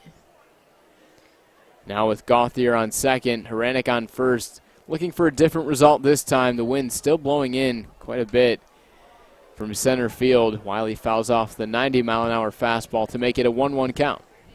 Speaking of umpire mistakes, it was the Tigers a few years ago, quite a few years ago. Was it Galarraga? Yeah, and he had that perfect game. And I think it was Jim Price, if I'm not mistaken. No, Jim Price, actually the color guy for the Tigers on the radio. It was Jim Joyce. Jim Joyce, the umpire. Okay. Yep. It was a Jim. I knew that much. Yep. Made the call at first, said he was out, but he went back the next day and apologized for his mistake. Yeah, that was tough among not only for the Tigers, but just among Major League Baseball overall. Justin Wiley sends one over to the right side, playable. Bonneke calling off Dan Elliott, makes the catch, Another couple of base runners stranded for Birmingham Bloomfield, but they do put up one. Ross Haffey drives in the run with the sac fly. We got ourselves a 3-1 ball game. We head to the bottom of the fourth. We'll be right back on the USPBL YouTube channel.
Kyle Orloff leading off the bottom of the fourth inning, takes a big hack at it and comes up empty against Jerry Salisbury.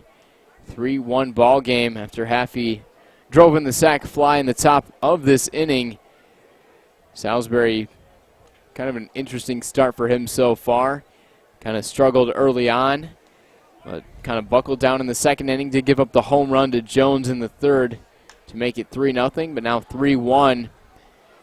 Salisbury just trying to keep his team in the game. Kyle Orloff fouling off the pitch makes it 1-2. Orloff comes to us from Cincinnati, Ohio. He attended Indianapolis University playing Division II ball there. Sends one up the middle, shallow. It's going to drop into center field. Didn't hit it that hard, kind of got it off the end of the bat, but it doesn't matter. A no-out single puts Orloff, the leadoff man, on here in the bottom of the fourth. Come on, JJ, grab the bat. There you go. There's JJ, the field general, our bat dog. Probably saw him on the left side of your screen. But a lot going on at the ballpark with the Clydesdales of Budweiser in attendance. That was so cool. Really was. I saw them when I was going down the stairs. There were trucks leaving. In the meantime, driven deep out to center field. Rideout gives it a ride, but Campana makes the catch for out number one. A good swing by Rideout, just not placing it where he wants to. He goes down for the first out.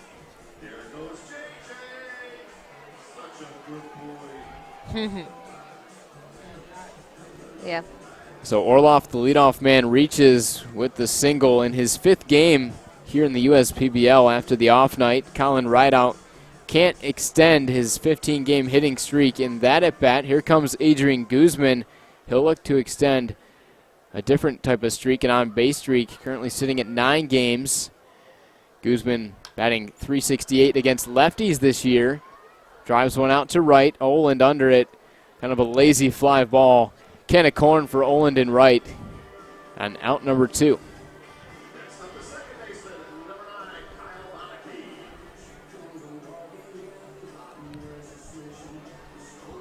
So after the leadoff man reached, Salisbury able to limit the damage, keeping him on first. A couple of outs in a row. Here comes Kyle Bonneke. a player that, even though batting left-handed, actually hits left-handed pitching a little bit better. Bonicki's hitting .273 against lefties. He singled off of Salisbury with 2 outs in the second inning, continuing to have success against lefties despite only hitting .205 this year. Bonicki takes the 1-0 to make it 1-1. That curveball from Salisbury that he pulls out only about 12% of the time, but it seems like in recent starts he's been going to more of the breaking stuff. And there it is right there again, drops in the nice front door curveball. That's a really good pitch, makes it 1-2. That was pretty. It just kind of floated right on in, like you said. Definitely was. Textbook curveball right on the inside corner. Looks like it's going to be a ball to the lefty, and then it just drops in at the last second. And back to the fastball there, changing timing against Bonicki. He does get a piece of it to stay alive. It's still 1-2.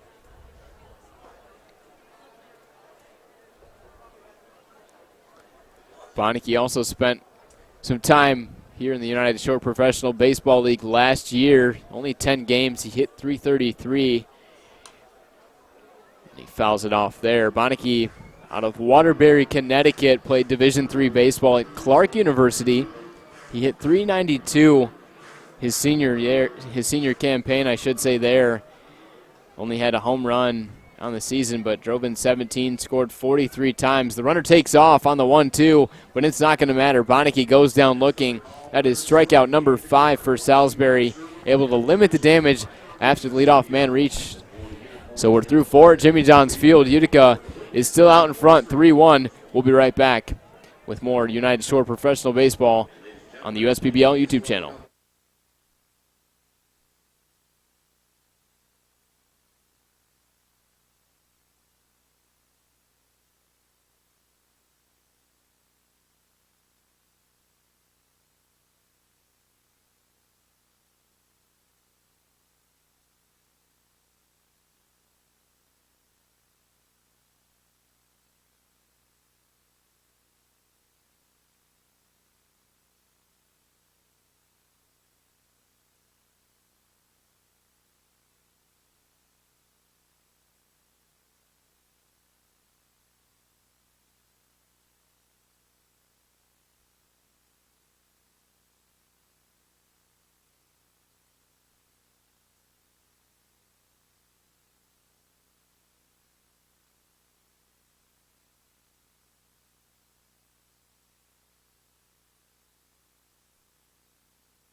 And welcome back to the USPBL YouTube channel. Doug Trimble leading off the inning, fouls off the first pitch that he sees from Ty Hensley. A good outing for him so far. Just the one earned run off of 2 hits through 4 innings. Hensley's looking pretty sharp. He walked the first 2 men last inning and then gave up the single. It was bases loaded, no outs. Haffey had the sac fly, but then Hensley able to get out of the jam, striking out TJ Ward and getting Wiley to pop out to end the inning. A really good comeback after a tough start to the inning, just showing off all those years of experience in affiliated baseball. And the 1-1 pitch, Trimble swings through it to make it 1-2. Trimble grounded out to the shortstop. Guzman to begin the third inning. Beginning the fifth, looking to do something different. Hensley, the kick, the push. He deals. Breaking ball misses in the dirt. And it's now 2-2. The Beavers come into this game 6-4 in their last 10. Utica 7-3 in their last 10. So both teams pretty hot, but the standings just so close. This is a big game for both these teams. Here's the 2-2 to Trimble, way high from Hensley. The fastball command struggled in the first part of the fourth inning. Then Hensley able to kind of buckle down, figure things out. Hopefully he's able to get Trimble. Here comes the 3-2. And he does not get him.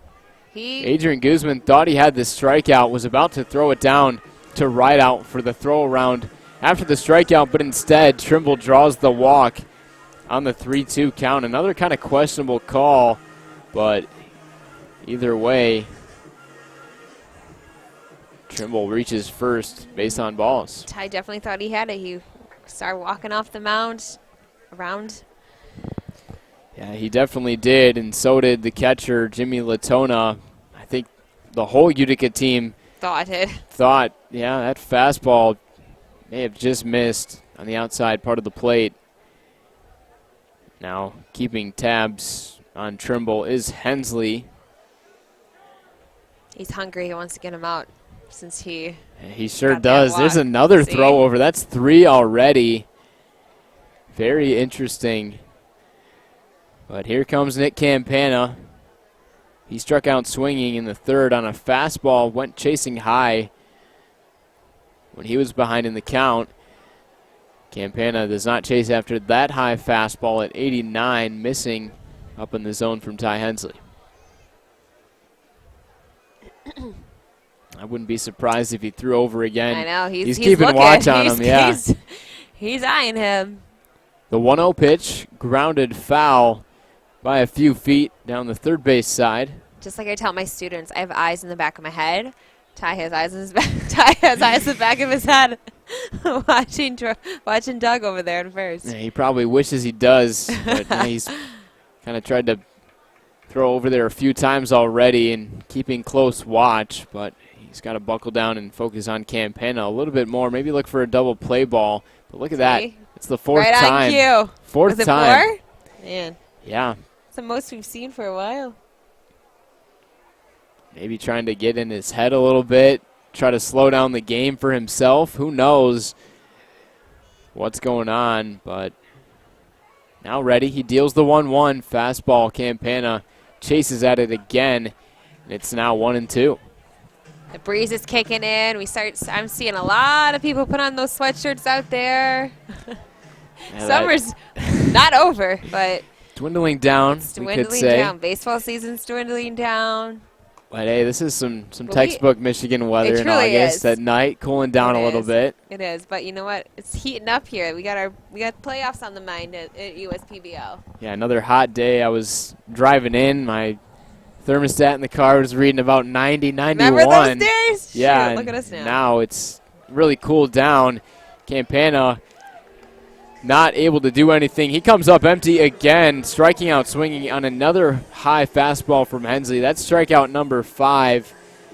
Should have been 6 if he was able to get Trimble, but he doesn't. But he gets Campana, the 9-hitter. We go back to the top.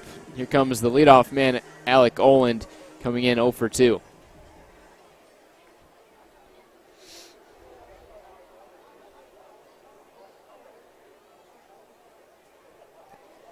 One down, man on first. That's Trimble being checked on once again from Ty Hensley. He's kind of just messing with Trimble at this point.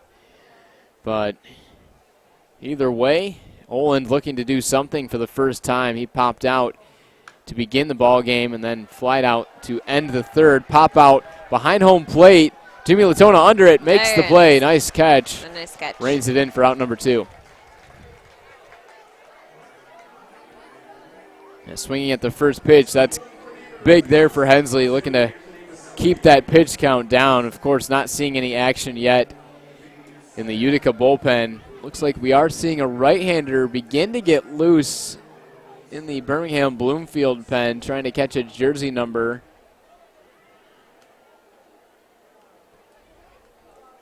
But back into the action. Here comes Anthony Maselli. He walked on the 3-1 count in the fourth after striking out swinging in the first. Now swinging fouls it off, makes it 0-1. So Maselli extended his on-base streak to 15 games with that walk. He's now got 17 walks through his first 20 games. Really impressive, the discipline that he's been able to show at the plate. Showing discipline there, he takes inside, fastball missing low. Maybe that cutter only at 86 from Ty Hensley.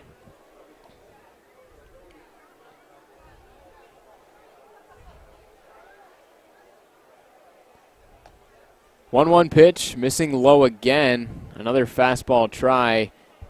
Hensley coming up empty. Home plate umpire not giving him much. Umpires.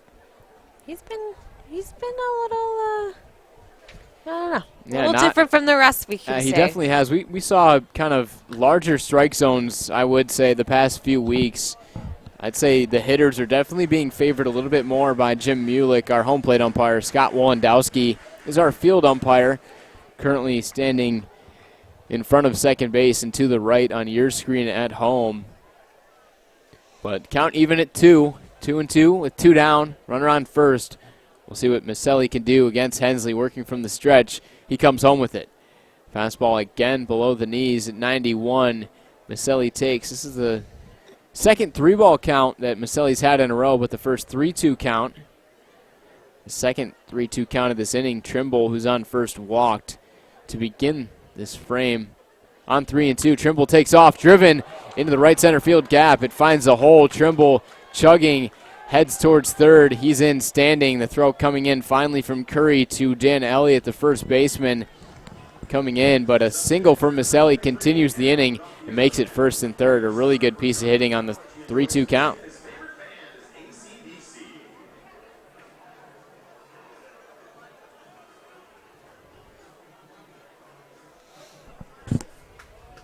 Another chance for Birmingham Bloomfield to strike. Hensley was really able to limit that damage. The bases were loaded with no outs. Happy hit the sac fly, but able to strand a couple base runners was Hensley. Looking to do it again with first and third. Gauthier takes outside, so Hensley not able to work ahead of him. We'll see if he can come back with a good pitch on the 1-0. Maselli on first. This inning, the top of the inning could have been over for Ty if, you think, what if he would have called that strike, you know? Yeah, he kind of just got to move past it at this point. Trimble on third, Maselli on first, the 2-0. That one, kind of a generous call, actually. Maybe a makeup call. Mulick giving him the benefit of the doubt. A fastball kind of borderline on the outside corner. That was... Could be a makeup. He makes the rules, right? Umpire calls the game. Usually the strike zone about knee level to letter level on the jerseys. And then it's supposed to be really from the left side of the plate to the right side of the plate, east and west. 2-1 count to Gauthier. Hensley comes home with it. Looked like the same pitch, the fastball again, but this time called a ball. It's now 3-1. It's kind of some inconsistency that we haven't seen. We've seen Gary Wagenschutz and Sal Jack Montoyo as our umpires the past few weeks for most games. Runner takes off. The 3-1 thrown down to second after the ball is not in time, and here comes Doug Trimble. He scores. Unfortunate break there. And also an unfortunate situation for Anthony Maselli. Looks like the ball may have come up and hit him after it skipped in from the throwdown from Latona. It is now a 3-2 ball game. We're going to hope that Maselli is okay. And actually that pitch did not miss. It's in for strike 2. Looks like he's moving his fingers a little bit. Maybe he jammed him when he slid in at first. You might be right on that. Kind of collided over there when he was sliding. And I thought initially. Up and is it Bonneke out there? That's Bonneke at second base for Utica. It looked like he was the one trying to catch the ball from Latona, but it's Maselli now standing on second. Gauthier drives one into center field. Curry ranging back, but comes in at his last second and makes the catch. The Beavers do put up one run after the steal, which was successful for Maselli. Doug Trimble scores after the leadoff walk. We got ourselves a 3-2 ball game as we head into the bottom of the fifth. We'll be right back on the USPBL YouTube channel.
And welcome back to the USPBL YouTube channel. Jimmy Latona swinging at the first pitch, drives one out to left field. It falls. That is over the wall on the one hop. It's going to be a leadoff ground rule double for Jimmy Latona. That's a way to start the inning against the newcomer, William Robertson. The right-hander takes over on the mound for Jerry Salisbury. The left-hander's outing finished at 4 innings pitched. He gave up 5 hits, 3 earned runs, walked 1, and struck out 5. Not a terrible outing for Salisbury. Perhaps Chris Newell just trying to keep his innings down, something that we talked about before the broadcast. Obviously, Salisbury is going to be racking up a lot of innings down the stretch for Birmingham Bloomfield. So in comes the newcomer, William Robertson. He's made a couple of appearances so far. Yeah, but Chris is going to need to save his arm. He definitely has. Coley Curry drives one. Good sound off the bat into deep right field. At the wall as Oland makes the catch. That's a great catch. Moving up to third is Latona, so Coley Curry gets it done to advance the runner over. That's also a very good swing for him.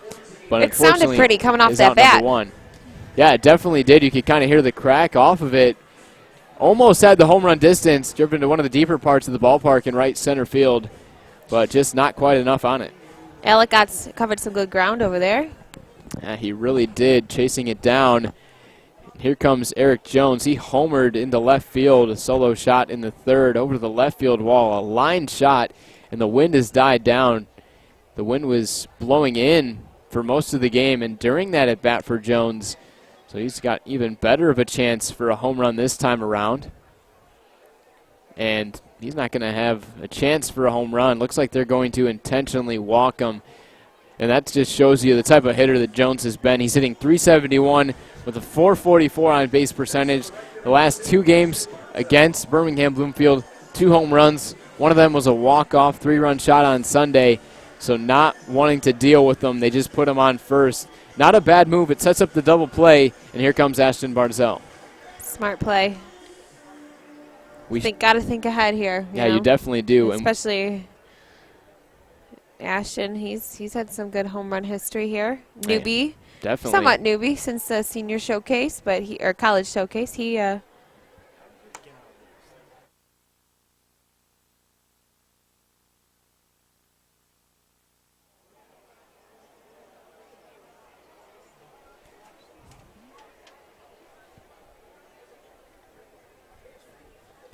1-0 count here to Barzell.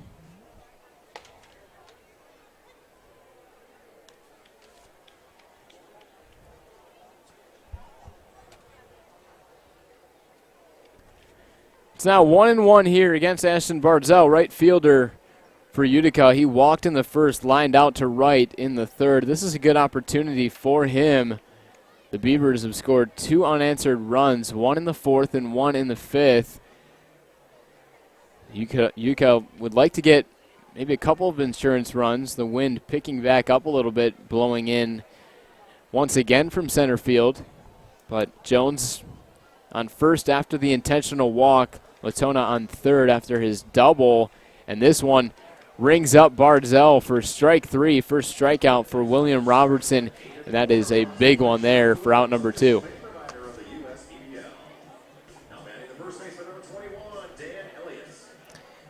Dan the Man.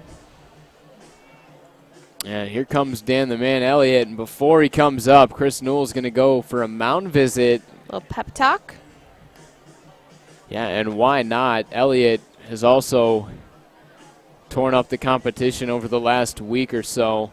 Of course, a walk-off grand slam that we unfortunately did not get to see in the non-public game on Tuesday. If only, right? That would have been amazing. Those are the situations that you just dream of as a ball player. Bases loaded, being the team hero down. of the game, and then Exactly. Colin was saying how we were just talking about that, and when the team pours, it's not just water, he said, it's Gatorade, it's juices, and he said you get sticky, so trying to shower all of it off. And I said I got some water on me on Sunday when Eric Jones got his walk off, and at the time it felt good because it was a very hot Sunday afternoon, but I mean, it's all so fun. It must feel great for those guys. Yeah, definitely. I mean, I'm sure there's no better feeling than a walk-off home run. Not going to get a home run here. Elliott rolls one over to the right side, and Wiley completes the 4-3 putout to end the inning. Unicorns threaten with a double and an intentional walk, first and third, but are unable to strike after 5. It's a 3-2 ball game. Utica still out in front. We'll be right back with more baseball coming up on the USPBL YouTube channel.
We are through 5 at Jimmy John's Field. 3-2 ball game. Utica out in front. Beavers versus Unicorns. Haranek into bat. Takes ball 1 and also takes ball 2 from Ty Hensley, who's gone 5 pretty strong innings so far. Has given up a single run in back-to-back frames. A couple of unanswered runs for Birmingham Bloomfield has made it a 1-run ball game. Haranek drives one foul. Good contact down the right field line, but just needs to straighten it out. It's kind of sad. It's 5-9, and it's pretty dark out.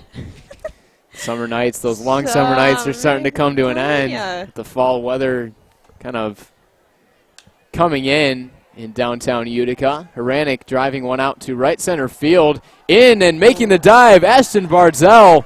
What a play. A nice slide on Ashton's part. Really was. Very pretty. It was like a slip and slide right on in. Nice. Great Ashton. Defensive play. It was kind of Curry, Bonneke, Barzell all ranging out for it, and Barzell must have said something kind of at the last second because he kind of saw Bonneke pulled off, let him do the work, and he did. Barzell, nice sliding play, helping out Hensley and Utica.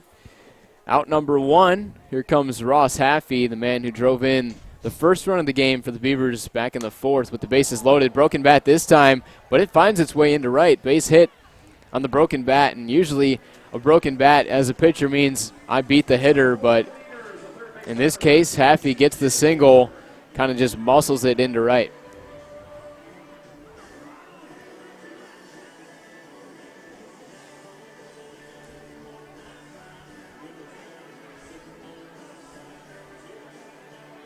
So Haffey on for the first time after he drove in the sac fly in the 4th.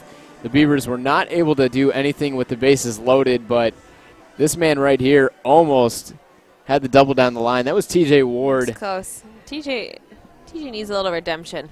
He does. Well, not redemption. He's had a little bit of a rough night. Just calls weren't falling his way. Not going to get redemption here. Doesn't look like. Guzman under it in shallow center field.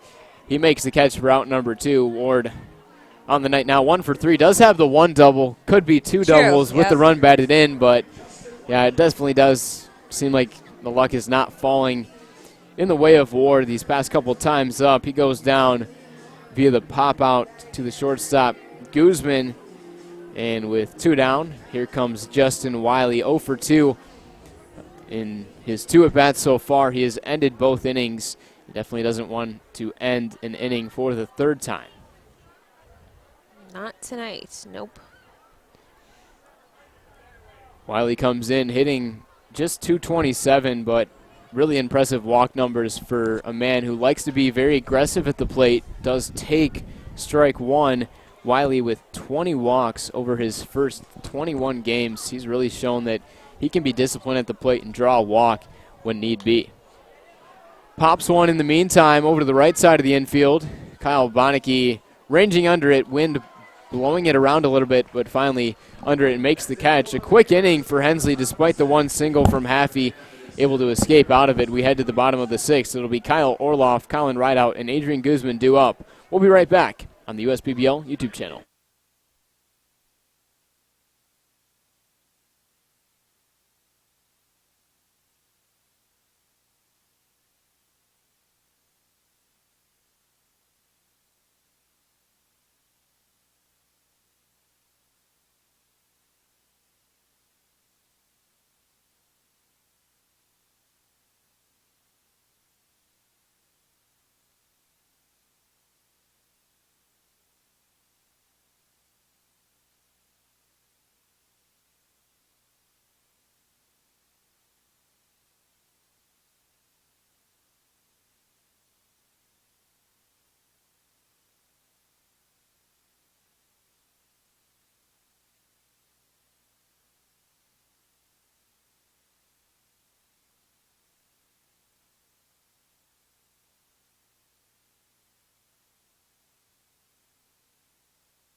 Welcome back to the USPBL YouTube channel. Leo Ortel alongside Chelsea Estes. Kyle Orloff standing in. Take strike one from William Robertson, who came in to pitch the 5th inning. Did a pretty good job of it, too. Gave up the leadoff double, but ended up intentionally walking Jones and escaping out of the inning with 1st and 3rd. Starts off Orloff 0-2. Robertson on the mound stands at 6'5", weighing 215 pounds, out of Sandy Hook, Virginia.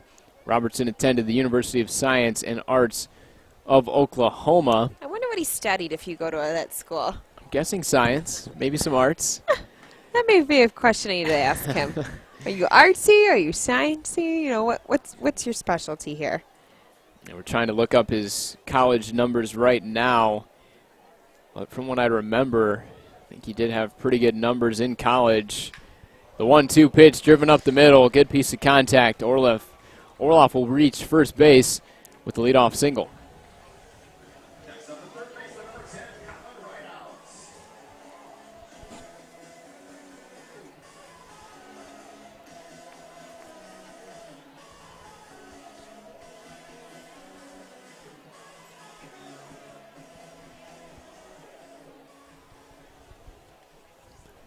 So the leadoff man Orloff gets the single, the second in his last couple at-bats for him, both into center field.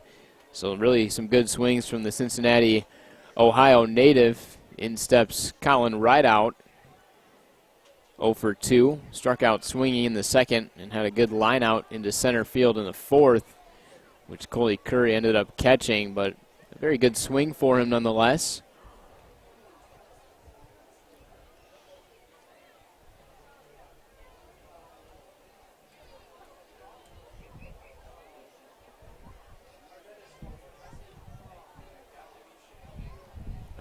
The 2-0 count to Rideout. He pops one up behind home plate and just out of play.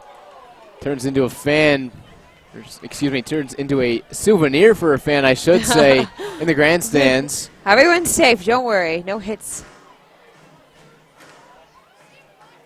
You know, it's always been one of my dreams when I worked at the Tigers to catch a foul ball. They always came next to me, they bounced next to me, and they always went in someone else's hands. But, you know, I was so close, but still don't have one. I was actually in Baltimore a few weeks ago as the runner takes off. This one's driven to the right side, Rideout with the single. Orloff motoring now to third. Here comes the throw in from right. It's not in time.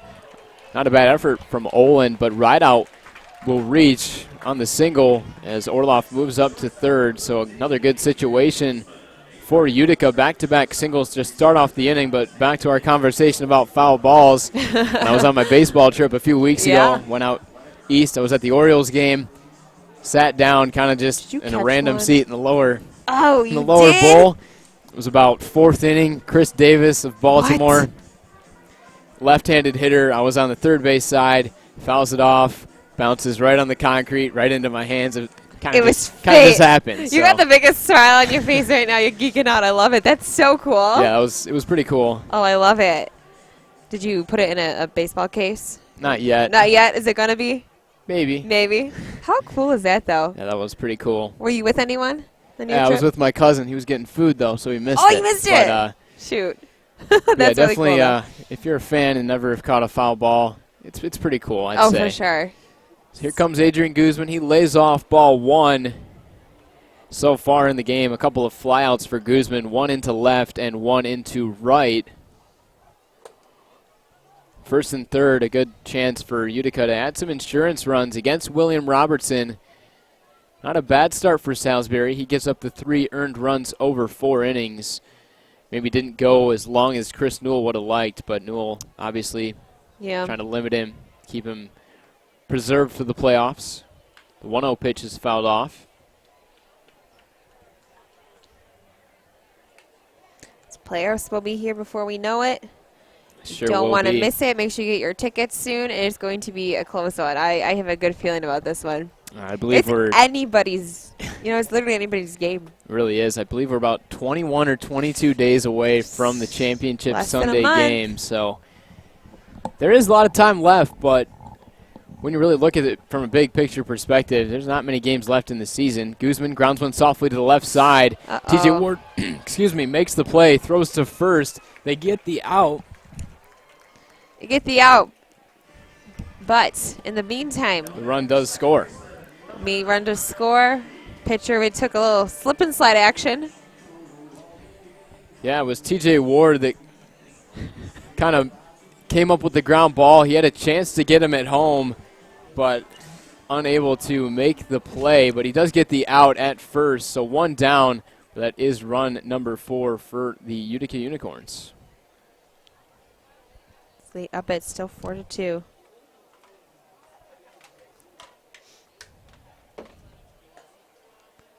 Kind of a borderline call there. Another borderline one. I just made the noise. Nothing came out. I was like, I don't know. Yeah, right to Kyle Bonneke, the 9-hitter standing in, the second baseman for Utica. In the 1-0 count, he takes up and out to make it 2-0. Orloff scoring on the RBI ground out for Adrian Guzman. A nice play by Ward to at least get the 1.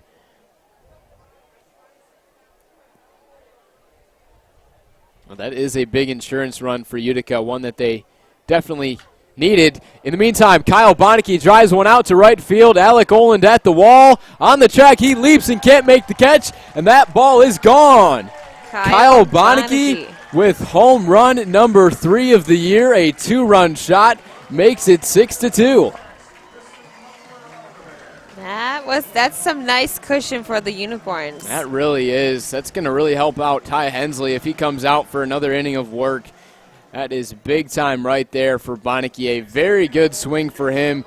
One that you could tell was gone off the bat, but with the wind kind of blowing in. This wind is helping everyone tonight. The wind blowing in a little bit may have killed that ball slightly, so there was a chance that it could stay in the park, but that was a very good piece of hitting for Bonneke in this 9 spot, delivering his second hit of the game.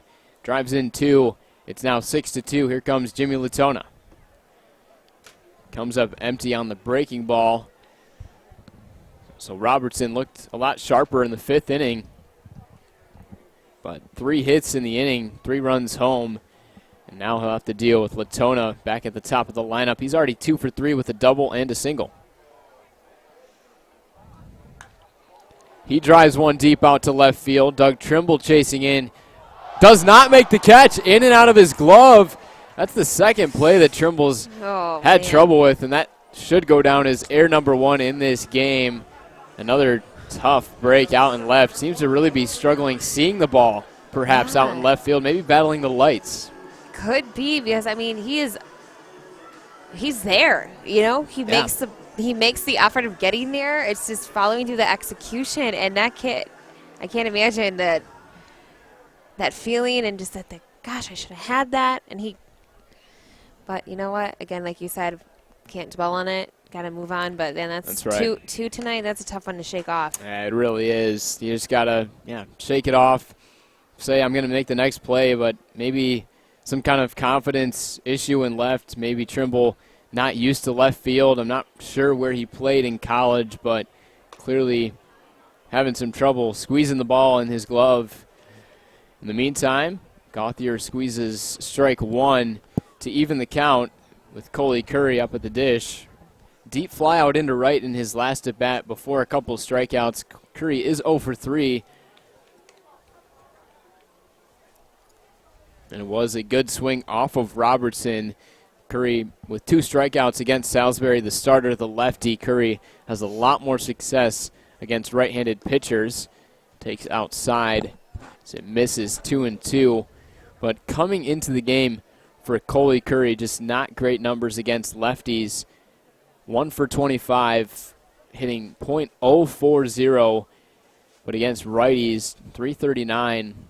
Most of his hits coming against right-handed pitchers. Skies one over to the right side. And Ross Haffey charging in, makes the catch, throws to first. They're going to double off Bonneke. Not sure where he was headed, kind of towards second. Maybe it was a hit and run, but I missed it there. But an inning-ending double play, but a big 3-run inning for Utica. Guzman drives in one with the ground out, and Bonneke goes deep for a 2-run shot. We head to the 7th. Birmingham Bloomfield will look to get back into this game with 8-9-1 when we come back on the USPBL YouTube channel.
Let's do it.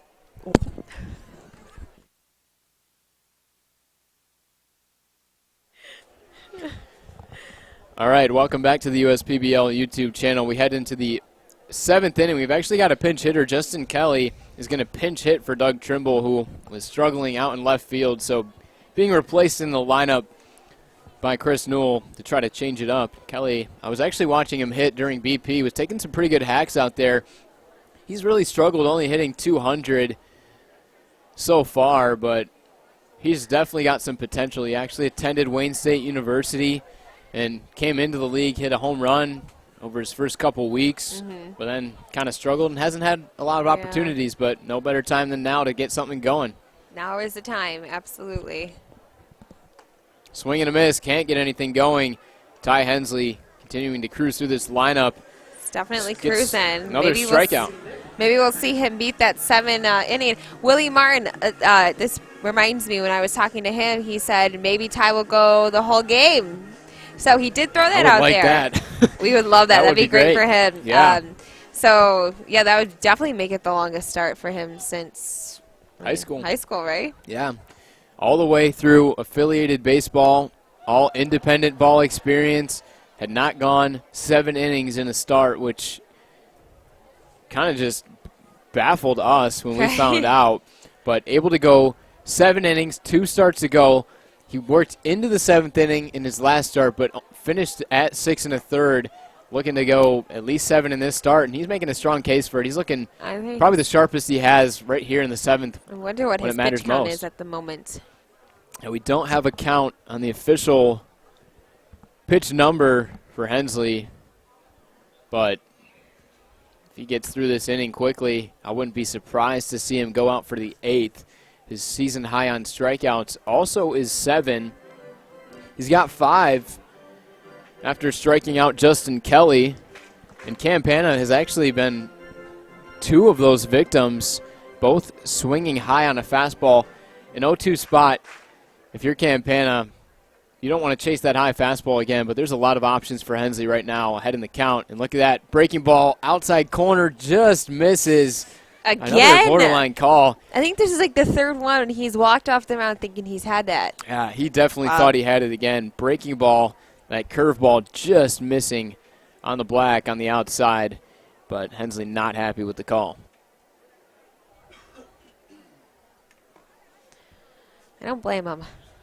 The 1-2 pitch, another breaking ball inside corner this time, and Hensley, you can tell by his body language, once again, he's not happy. Yeah, I'm not happy. That's 2 in a row, and it's clear as day. That's in the zone. Yeah, maybe missing just a tad high, a tad inside, but here comes the 2-2, trying to put him away again. Fastball, Campana chases at it high again, but does get a piece of it off the end of the bat. Not looking for that sombrero. He's already got the 2 strikeouts. Does not want to make it 3.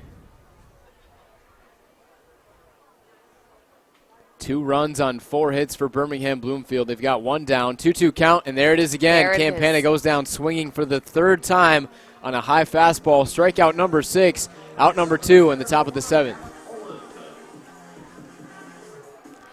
What strikeout does that make for Ty? And his strikeout number 6. 7 is his season high, so hey, he strikes out the side. High season inning. Would tie the season high. And the man he'll have to do it against is the leadoff man, Alec Oland of the Beavers. He's 0 for 3 in the game. Swung at the first pitch in the 5th, popping out. Swings at the first pitch here. Doesn't look like he held back.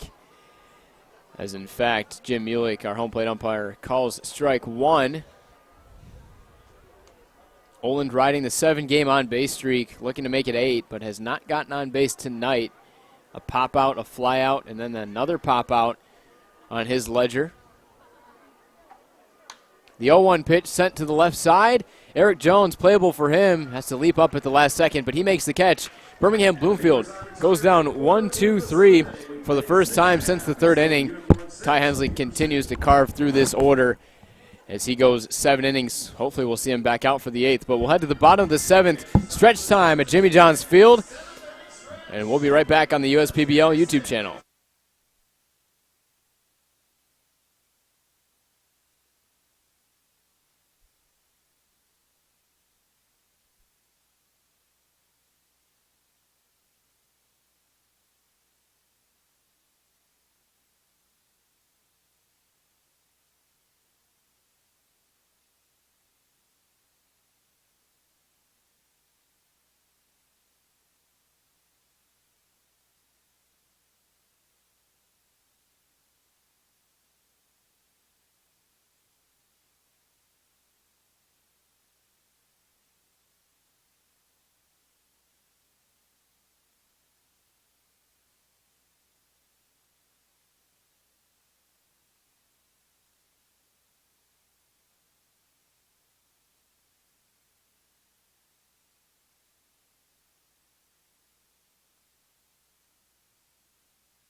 Welcome back to the USPBL YouTube channel. Quickly, Eric Jones singles into center on the first pitch that he sees from the newcomer Jared Price, the right-hander relief pitcher for Birmingham Bloomfield.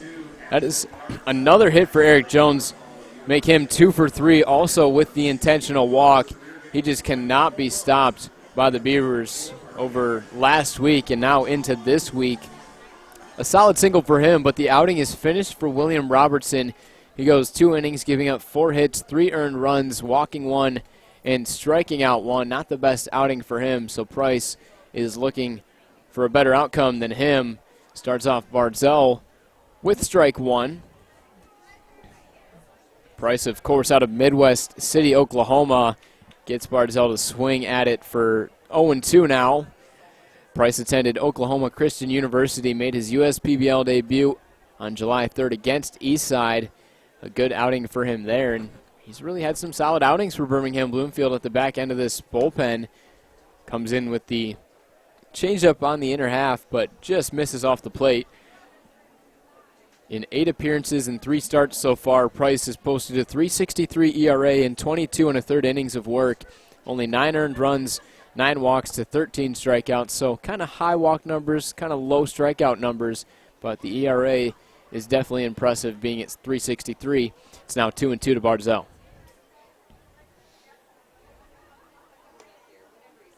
Another inside pitch, appealed down to the infield umpire, Scott Wolendowski, says no swing, so a full count to Ashton Barzell, who walked on a full count in the first. That's the only time that he's reached in this game. Runner takes off, pitch misses, gets behind Gauthier. That's going to be a walk. Second of the game for Barzell, and first of the outing.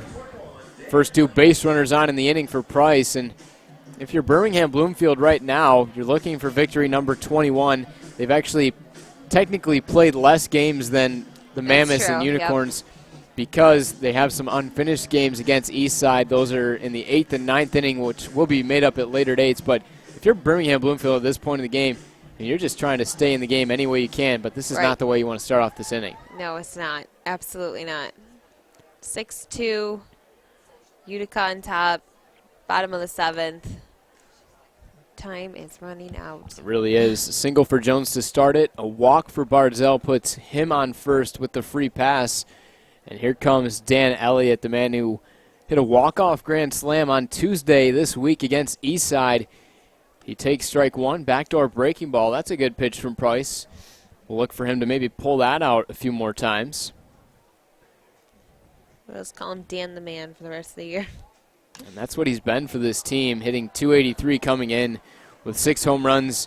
And now he's got 25 RBIs. He hit the 2 RBI double, if you remember, all the way back in the first inning. 2 really crucial runs in this game. You always want to strike first, and that's what Elliott helped his team do. Pitch in the dirt, another breaking ball try, and a good block by Gauthier keeps the runners at bay.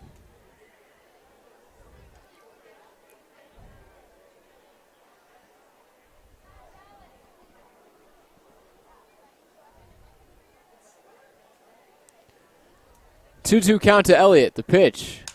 Driven to the left side. Maselli makes the play. Shuffles to second to Wiley, but it's not in time. Able to get back to second is Eric Jones in time, but Elliott lines out. Sounded maybe like a broken bat. It did sound. It had that crack to it. Yeah. But that is out number 1.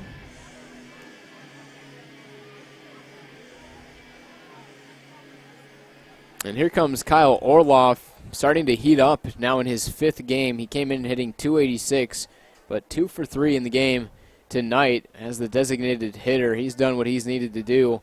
His only role tonight is to hit, and that's what he's done. Couple singles into center his last 2 times up. Orloff with some really impressive numbers at Indianapolis University. Over 4 years, hit .321 with a total of 26 home runs. Drives one out to shallow left center field. It's going to fall for a base hit. The throw into second is not in time. Actually goes over the head of, looks like the second baseman. And that is going to load the bases for Colin Rideout. Kyle Orloff reaches on the single. Not what the Beavers want right now. Definitely not, and we actually do see some defensive changes in the inning. Got to point that out. Justin Kelly is in left field for the team. He came in to replace Doug Trimble, who was kind of struggling out there. First pitch into right out. It misses outside. It's 1-0.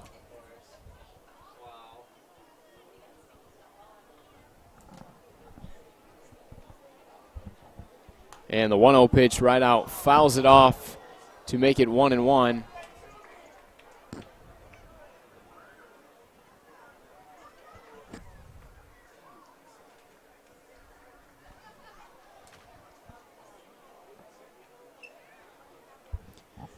And the 1-1 pitch right out sends it to the left side over the head of TJ Ward and into left field. That will score one. An RBI single for Colin Rideout scores Eric Jones and makes it a 7-2 game. Just one that couldn't really do anything on. Just hops right over his head. He didn't really have a play. He just knew it. He was hoping to someone would help him out, but it's just not. That was not the case for TJ today. And some more defensive changes to point out for Birmingham Bloomfield. Justin Wiley started the game at second base. It's actually now Adon Ordonez in that position. So a couple of defensive changes in the inning, something to take note of. And bases loaded again. Here comes Adrian Guzman. Breaking ball in from Price. Hits the outside corner.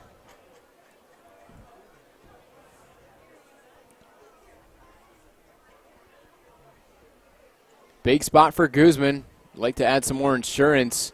He'll be down 0-2. He goes chasing at a changeup, low and away.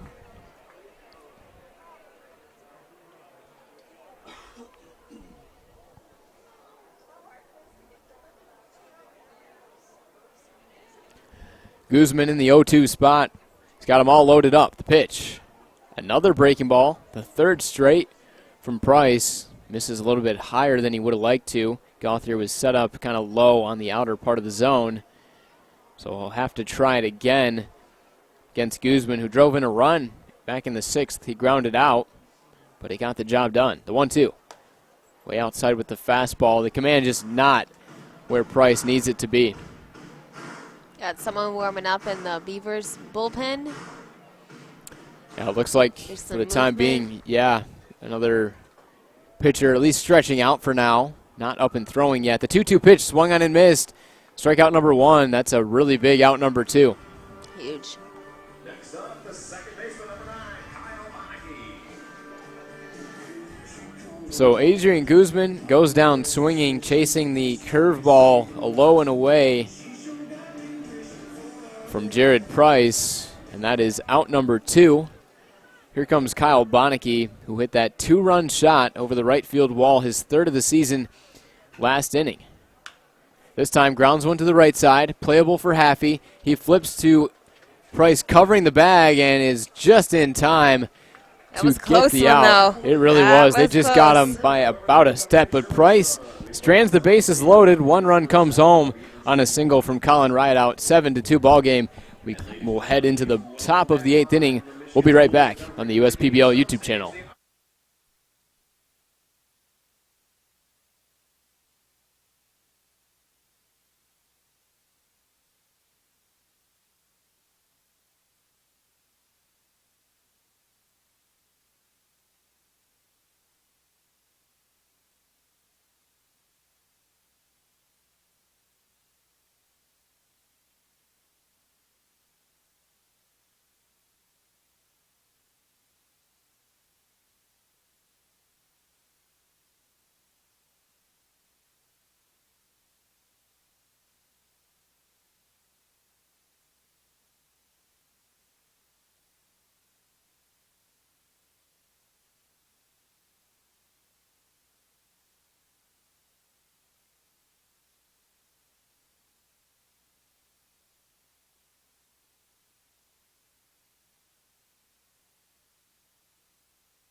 We're through 7 innings of play at Jimmy John's Field. Welcome back to the USPBL YouTube channel with Leo Ortel. Alongside Chelsea Estes, Anthony Maselli standing in, takes ball 1 with Max Bain, the Northwood University alumni, taking over for Ty Hensley, and what an outing it was for Hensley. He goes 7 innings for the second time in the last couple weeks, giving up just 4 hits, 2 earned runs, only walking 3 and striking out 6.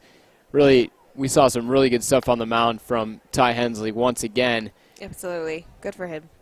Really, the outing that he needed, the outing that his team needed, trying to maintain first place in the standings, looking for win number 24, and currently in line for his second win of the season is Ty Hensley. Max Bain, like I mentioned, out of Northwood University, and also out of Clarkston, Michigan, so local out of Clarkston High School, is actually going to walk Anthony Maselli on the 3-1 count. That's not the way that you want to start out your outing. No, kind of opposite of what we were seeing of Ty. Yeah, Hensley, despite the 3 walks, really was able to control most of the game, and it seemed like, I don't know if you kind of noticed this too, Chelsea, but he just got better as the game went on, really. He did. I'm very surprised he's not out there right now. Yeah, we were a little surprised that he didn't start off the inning, maybe give him a batter, but it was kind of in his last start where he did struggle in his last inning of work a little bit, so Essien makes the call to the pen. Also a very sizable 5-run lead, too, and he's got a lot of options in the pen. And just like Salisbury, too, they're kind of trying to preserve the arm of Ty Hensley, who's now racked up over 50 innings of work, so trying to save that arm down the stretch for the rest of this month. Playoff time coming up in about 22 days at Jimmy John's Field. Countdown is on. It definitely it's the final is. Countdown. Gauthier in the box now. Count even at 1. Bain comes home with it. Sharp single into left. Finds the hole. Gauthier gets hit number 1 there, but a good day for him as he is now 1 for 4. The run did come around to score in his last at bat. It was kind of a wild play back in the 5th inning where the run ended up scoring on the stolen base attempt. If you remember that, Maselli stole second. The throw down was not in time, and then kind of a miscue by Bonneke and a bad throw by Latona in the dirt. And that was when, in that inning where Hensley kept trying to pick off Doug Trimble, and Trimble ended up coming around to score. But now runners on first and second. In comes Jack Haranek. He takes inside for ball 1. He could not find his zone tonight at the moment. Yeah, he definitely can't. Made the mistake pitch right over the heart of the plate to Gauthier on the fastball. Bain from the stretch, the 1-0. Fastball high. And, yeah, that command just not where he wants it to be. The release just not where it usually is for Bain.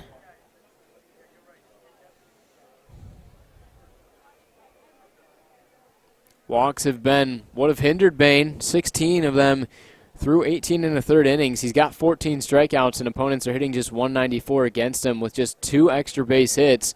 But Bain will tend to walk a decent amount of hitters. Ground ball hard to the right side. Elliott actually throws to second. They get the 1. The relay to first is in time. How about that? That's a great play. That was a great play. Dan Elliott, I didn't think he was going to throw to second. I didn't think they were going to have enough time to get Gauthier. That was good. But that is a very great double play turned and executed by Elliott Guzman. And then I believe it was the pitcher, Bain, covering at first base to complete the out. The runner, Maselli, moves up to 3rd, and in steps Ross Haffey with 2 down. Mr. Haffey. Not a bad night for Haffey. He's 1 for 2 with the sac fly RBI back in the 4th inning. It was 2 runs for Utica in the first. As Haffey fouls off the first pitch. 1 for Utica in the 4th. Birmingham Bloomfield scored a couple of unanswered runs. 1 in the 4th, 1 in the 5th. But since then, Utica 3 in the 6th inning and 1 in the 7th. Back out in front with a pretty good cushion. Ross Haffey trying to change the outcome. This time around, he lays off to even the count at 1. now with a 16-game on-base streak. Horanic's hitting .294 coming into the game with, this is Ross Haffey, of course. This ball is in the dirt, and it looks like the run is going to score. That was a little odd. Yeah, it looked like, I'm not sure that's going to go down as a wild pitch or pass ball, but that is going to be run number 7 for Utica. I was actually reading off the numbers for Horanic. That's my mistake. Haffey with a pretty similar batting average, just 1 point behind Horanic. Haffey's hitting .293 with 7 home runs and 29 RBIs. Doesn't come in riding as extensive as an on-base streak as his teammate Horanic, but still, it's been a very good season for the man out of Birmingham, Michigan.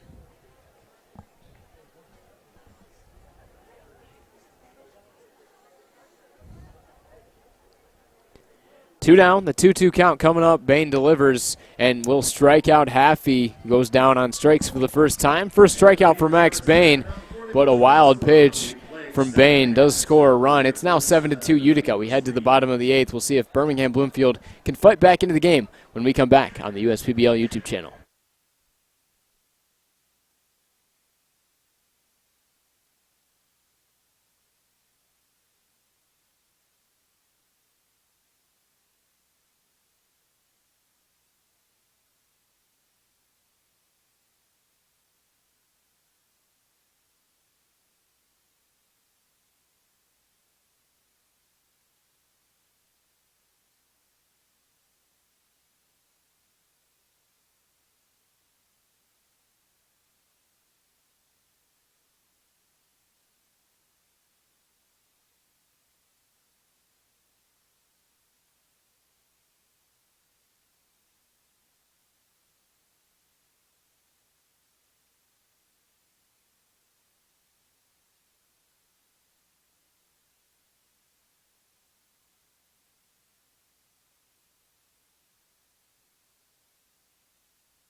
Quickly back into the action. Latona lines one to the right side, but Barzell was playing shallow in right field.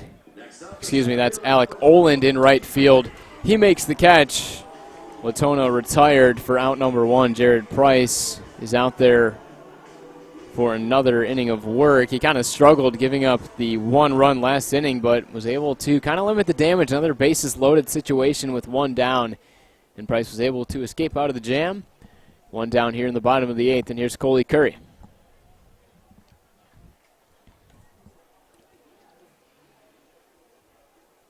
And we've kind of been talking. It's definitely been an odd ball game. We've kind of seen some defensive miscues, a couple wild pitches, just some wild ways to score. Ground ball left side. Ordonez dives on the backhand and cannot come up with it. We'll see what that is going to be ruled. But It's been an interesting night. yeah, kind of right on cue. Another interesting Is there a full moon play out there. What's going on? That's my only explanation. But that actually is not going to go down as an error in the books. That's going to be hit number 13 for Utica. They've been knocking the cover off the ball. It doesn't matter who's been in the game. They've found a way to get the job done. That's right. So line out to right for Latona begins the inning. Coley Curry singles. Here comes Eric Jones. Quite the game for him. He homered in the 3rd, a solo shot.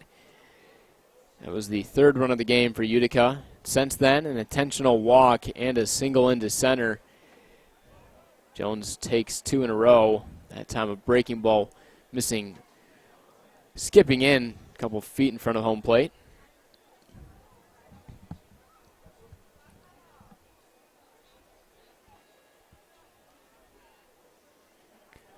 Two ball, no strike count. Outside, it does not hit. 3-0. It seems like, with Jones, what he's done this season, especially what he's done this game and against Birmingham Bloomfield with the walk-off last week, they really don't want to pitch to him. No, I wouldn't. He's one you got to watch. Yeah, he's a power threat. He had a home run tonight. Hit his grand slam. But no, it wasn't a grand slam. Three-run walk-off on Sunday. Sunday. I think it's the tiredness is getting to me. He definitely, second walk. He's going to get his second walk. The first one was an intentional one in the fifth, but you could tell that Price did not want to pitch to him in that at-bat. He gets on, first and second. Utica has had so many opportunities, and they've executed on them. You can never score too many runs. Barzell, who walked in the seventh, will look to maybe drive in a couple, looking for hit number one. Barzell has 2 walks in the game. He's also 0 for 2 on the line with a line out and a strikeout. First pitch in their first strike, 90, right down the heart of the plate.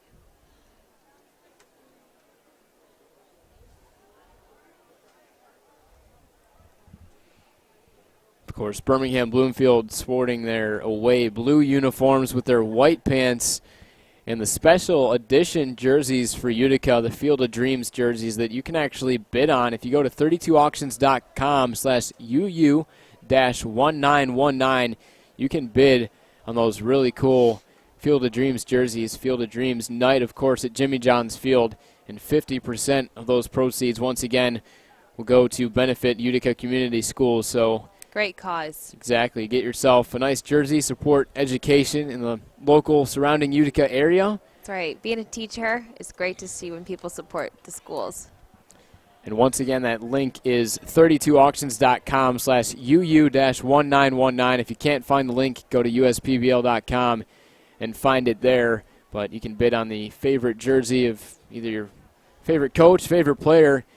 A lot of options available in different sizes, so be sure to check it out. But we've really seen some cool jersey promotions, different superhero jerseys, a Superman jersey for the Beavers. We've seen Spider-Man jersey for, I believe it was East Side. There's really been Lego. I think there was a Lego one. There was. I think that might have been one of the first ones, actually. One of the first ones of the season. It was earlier in the year. And Barzell on the 2-2 count comes up empty. Out number 2 and strikeout number 2 here for Jared Price.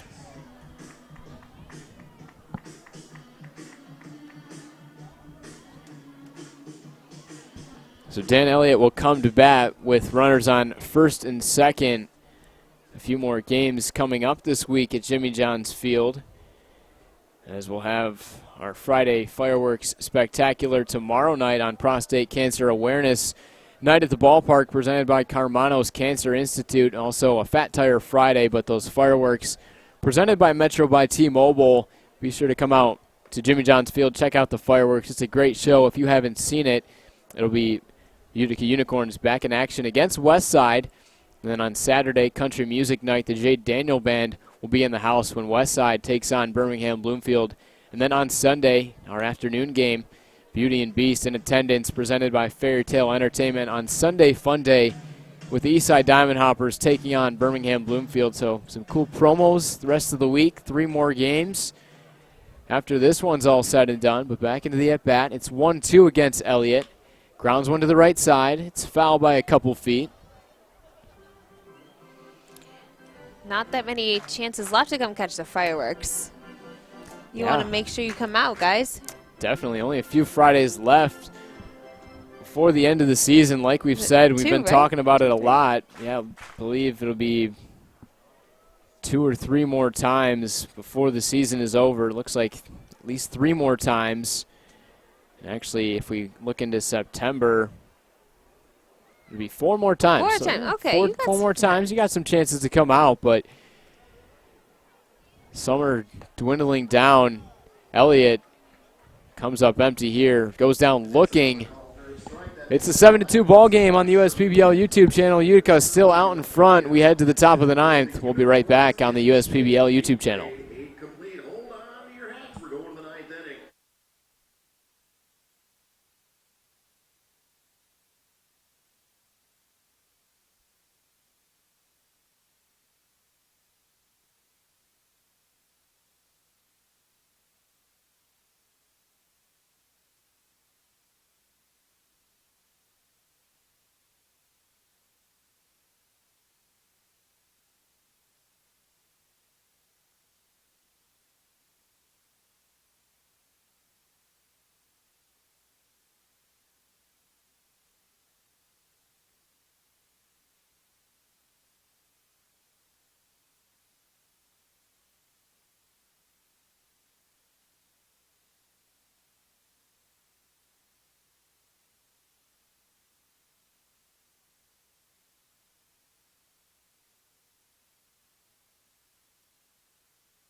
And we welcome you back to the broadcast booth for the top of the ninth inning. TJ Ward standing in, facing off here against Utica. He takes strike one and then takes ball one to begin the at-bat. And it looks like we've got a new pitcher on the mound. The outing for Max Bain finishes at just 1 inning pitched, but throws a scoreless inning with 1 hit, 1 walk, and 1 strikeout. And actually, no, there was 1 run home for Birmingham Bloomfield last inning. It was on that wild pitch, but Nolan Clenny takes over. He's going to look to close down this game. Not a save situation, but looking to close it out for what would be Utica's 24th victory. But TJ Ward, a good start to the inning. He singles into center, trying to start a rally. And there's one thing that we know about this Beavers team. They never go down without a fight. And they are not going to go away in this game without trying to string together a rally. Here comes Adán Ordóñez. He's going to stand in for his first at-bat. He came in as a defensive replacement for Justin Wiley in the 7th. So looking to do something, but it's been a while since we've seen Ordóñez in any action for Birmingham Bloomfield. He's actually got pretty good numbers on the season, hitting .254, 1 home run and 9 RBIs, but also a pretty good on-base percentage too. Just hasn't had many opportunities over the last few weeks with how stacked this lineup is. Ordóñez has a .389 on-base percentage, just seems to find his way on base any way he can, whether it's a walk, a hit by pitch. This at-bat started off 0-1. 0-1 pitches fouled off quickly. 0-2, 91 on the fastball here from Nolan Clenny out of Novi, Michigan. Clenny attended North Carolina State University before attending Brunswick Community College for a few years, but in 2018 and 2019, really impressive numbers. A .225 ERA in 2019. And then opponents in 2018 hitting against him hit just .206. He's been really the new closer for Utica. They didn't really have a closer for the beginning part of this season, but Clenny's kind of found his way into the closer role. He's got 5 of the 10 saves this season. Of course, more than any other Unicorn. Ordóñez fouls it off to stay alive.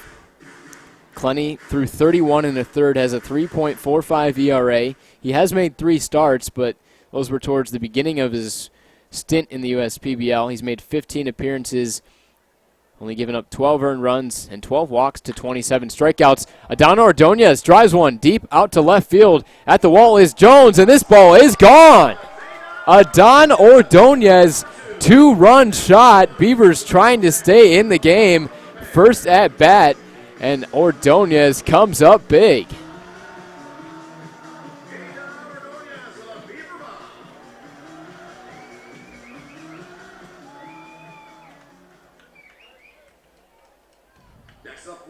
How about that? Ordóñez came in to replace Justin Wiley at second base a couple of innings ago, but a really solid piece of contact for Ordóñez. Gives him his 3rd home run of the season, drives in his 16th run to make it a 7-5 game, and now it is a safe situation for Clenny. Utica, of course, came back against Birmingham Bloomfield when they were down by 3 on Sunday, with ultimately Eric Jones getting the best of the team. Justin Kelly grounds one to the second baseman, Bonneke. He throws over to first to complete the out. Kelly is retired, but down by 3. The bases were loaded, or not loaded for Eric Jones, but 2 men on for Jones, and he hit the 3-run shot.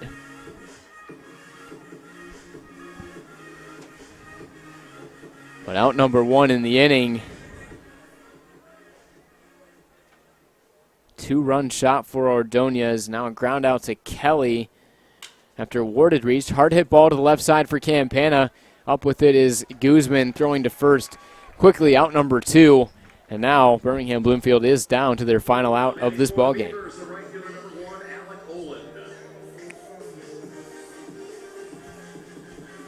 But if you're Chris Newell, at least a positive thing is seeing that great swing from Adán Ordóñez, who we could see in the starting lineup in later games in the week. Who knows? He might have just found his way back into a starting spot with that big swing. But we'll see if Alec Olin can put together a 2-out rally in this 2-run ball game in the bottom of the 9th. Actually, top of the ninth.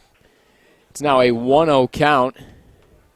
Kind of a bizarre game overall. Utica with 7 runs on 13 hits. Birmingham Bloomfield with 5 runs on 7 hits. No errors for Utica, 1 for Birmingham Bloomfield.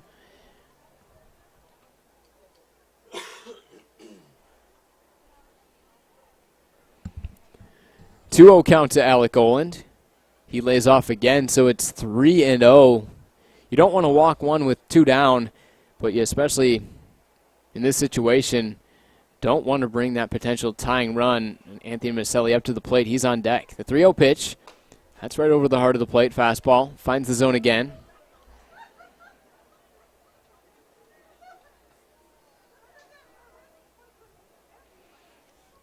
The 3-1 to Oland. Good piece of contact into center field, but Coley Curry doesn't have to move much. This ball game is over. Clenny will pick up the save. Utica wins this one by a final of 7-5. They remain in first place, moving up to 24-18. The Beavers fall to 20-18 as they remain in second place, but kind of an odd ball game overall. Ends up going in favor of Utica.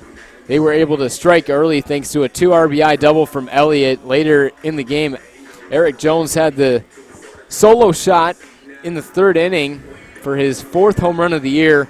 And then in the 6th inning, a big 3 spot. Some guys at the bottom of the lineup able to produce in Guzman and Kyle Bonneke, who will be the USPBL player of the game. Bonneke had the 2-run shot and also a single, finishing 2 for 4 with 2 big RBIs for the team. Colin Rideout got the last RBI for the team in the 7th. Utica did put up 1 more run in that 7th inning. That was their last run of the game. Birmingham Bloomfield, not bad offensive production for them, but just not enough. But once again, a great start on the mound for Ty Hensley. He goes 7 innings, giving up just 4 hits, 2 earned runs, walking 3, and striking out 6. A very solid starting pitching performance for him. It looks like he's going to pick up the win. It'll be his 2nd win as he moves to 2-4. Kind of a tough start for Salisbury. A short one, to say the least, going 4 innings and giving up 3 runs. But baseball tonight, all said and done at Jimmy John's Field.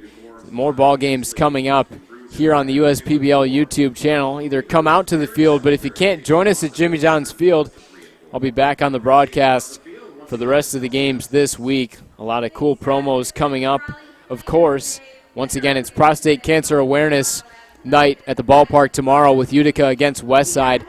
Fat Tire Friday and also Fireworks Spectacular presented by Metro by T-Mobile. Then on Saturday, Country Music Night, as the J. Daniel Band will be in the house at our stage in right field, Westside versus Birmingham Bloomfield. And then to cap off the week, Eastside will take on Birmingham Bloomfield with Beauty and Beast in attendance, presented by Fairy Tale Entertainment. Another Sunday fun day. And as always, at every game at Jimmy John's Field, the kids can run the bases, but Utica picks up victory number 24. Kyle Bonneke, the player of the game, with a big 2 for 4 effort. Hensley with 7 strong innings of 2-run baseball gives Utica the win by a final of 7-5. So all said and done at Jimmy John's Field. On behalf of everyone here at the USPBL, my name is Leo Ortel. Thanks for tuning in and hope you have a great rest of your night.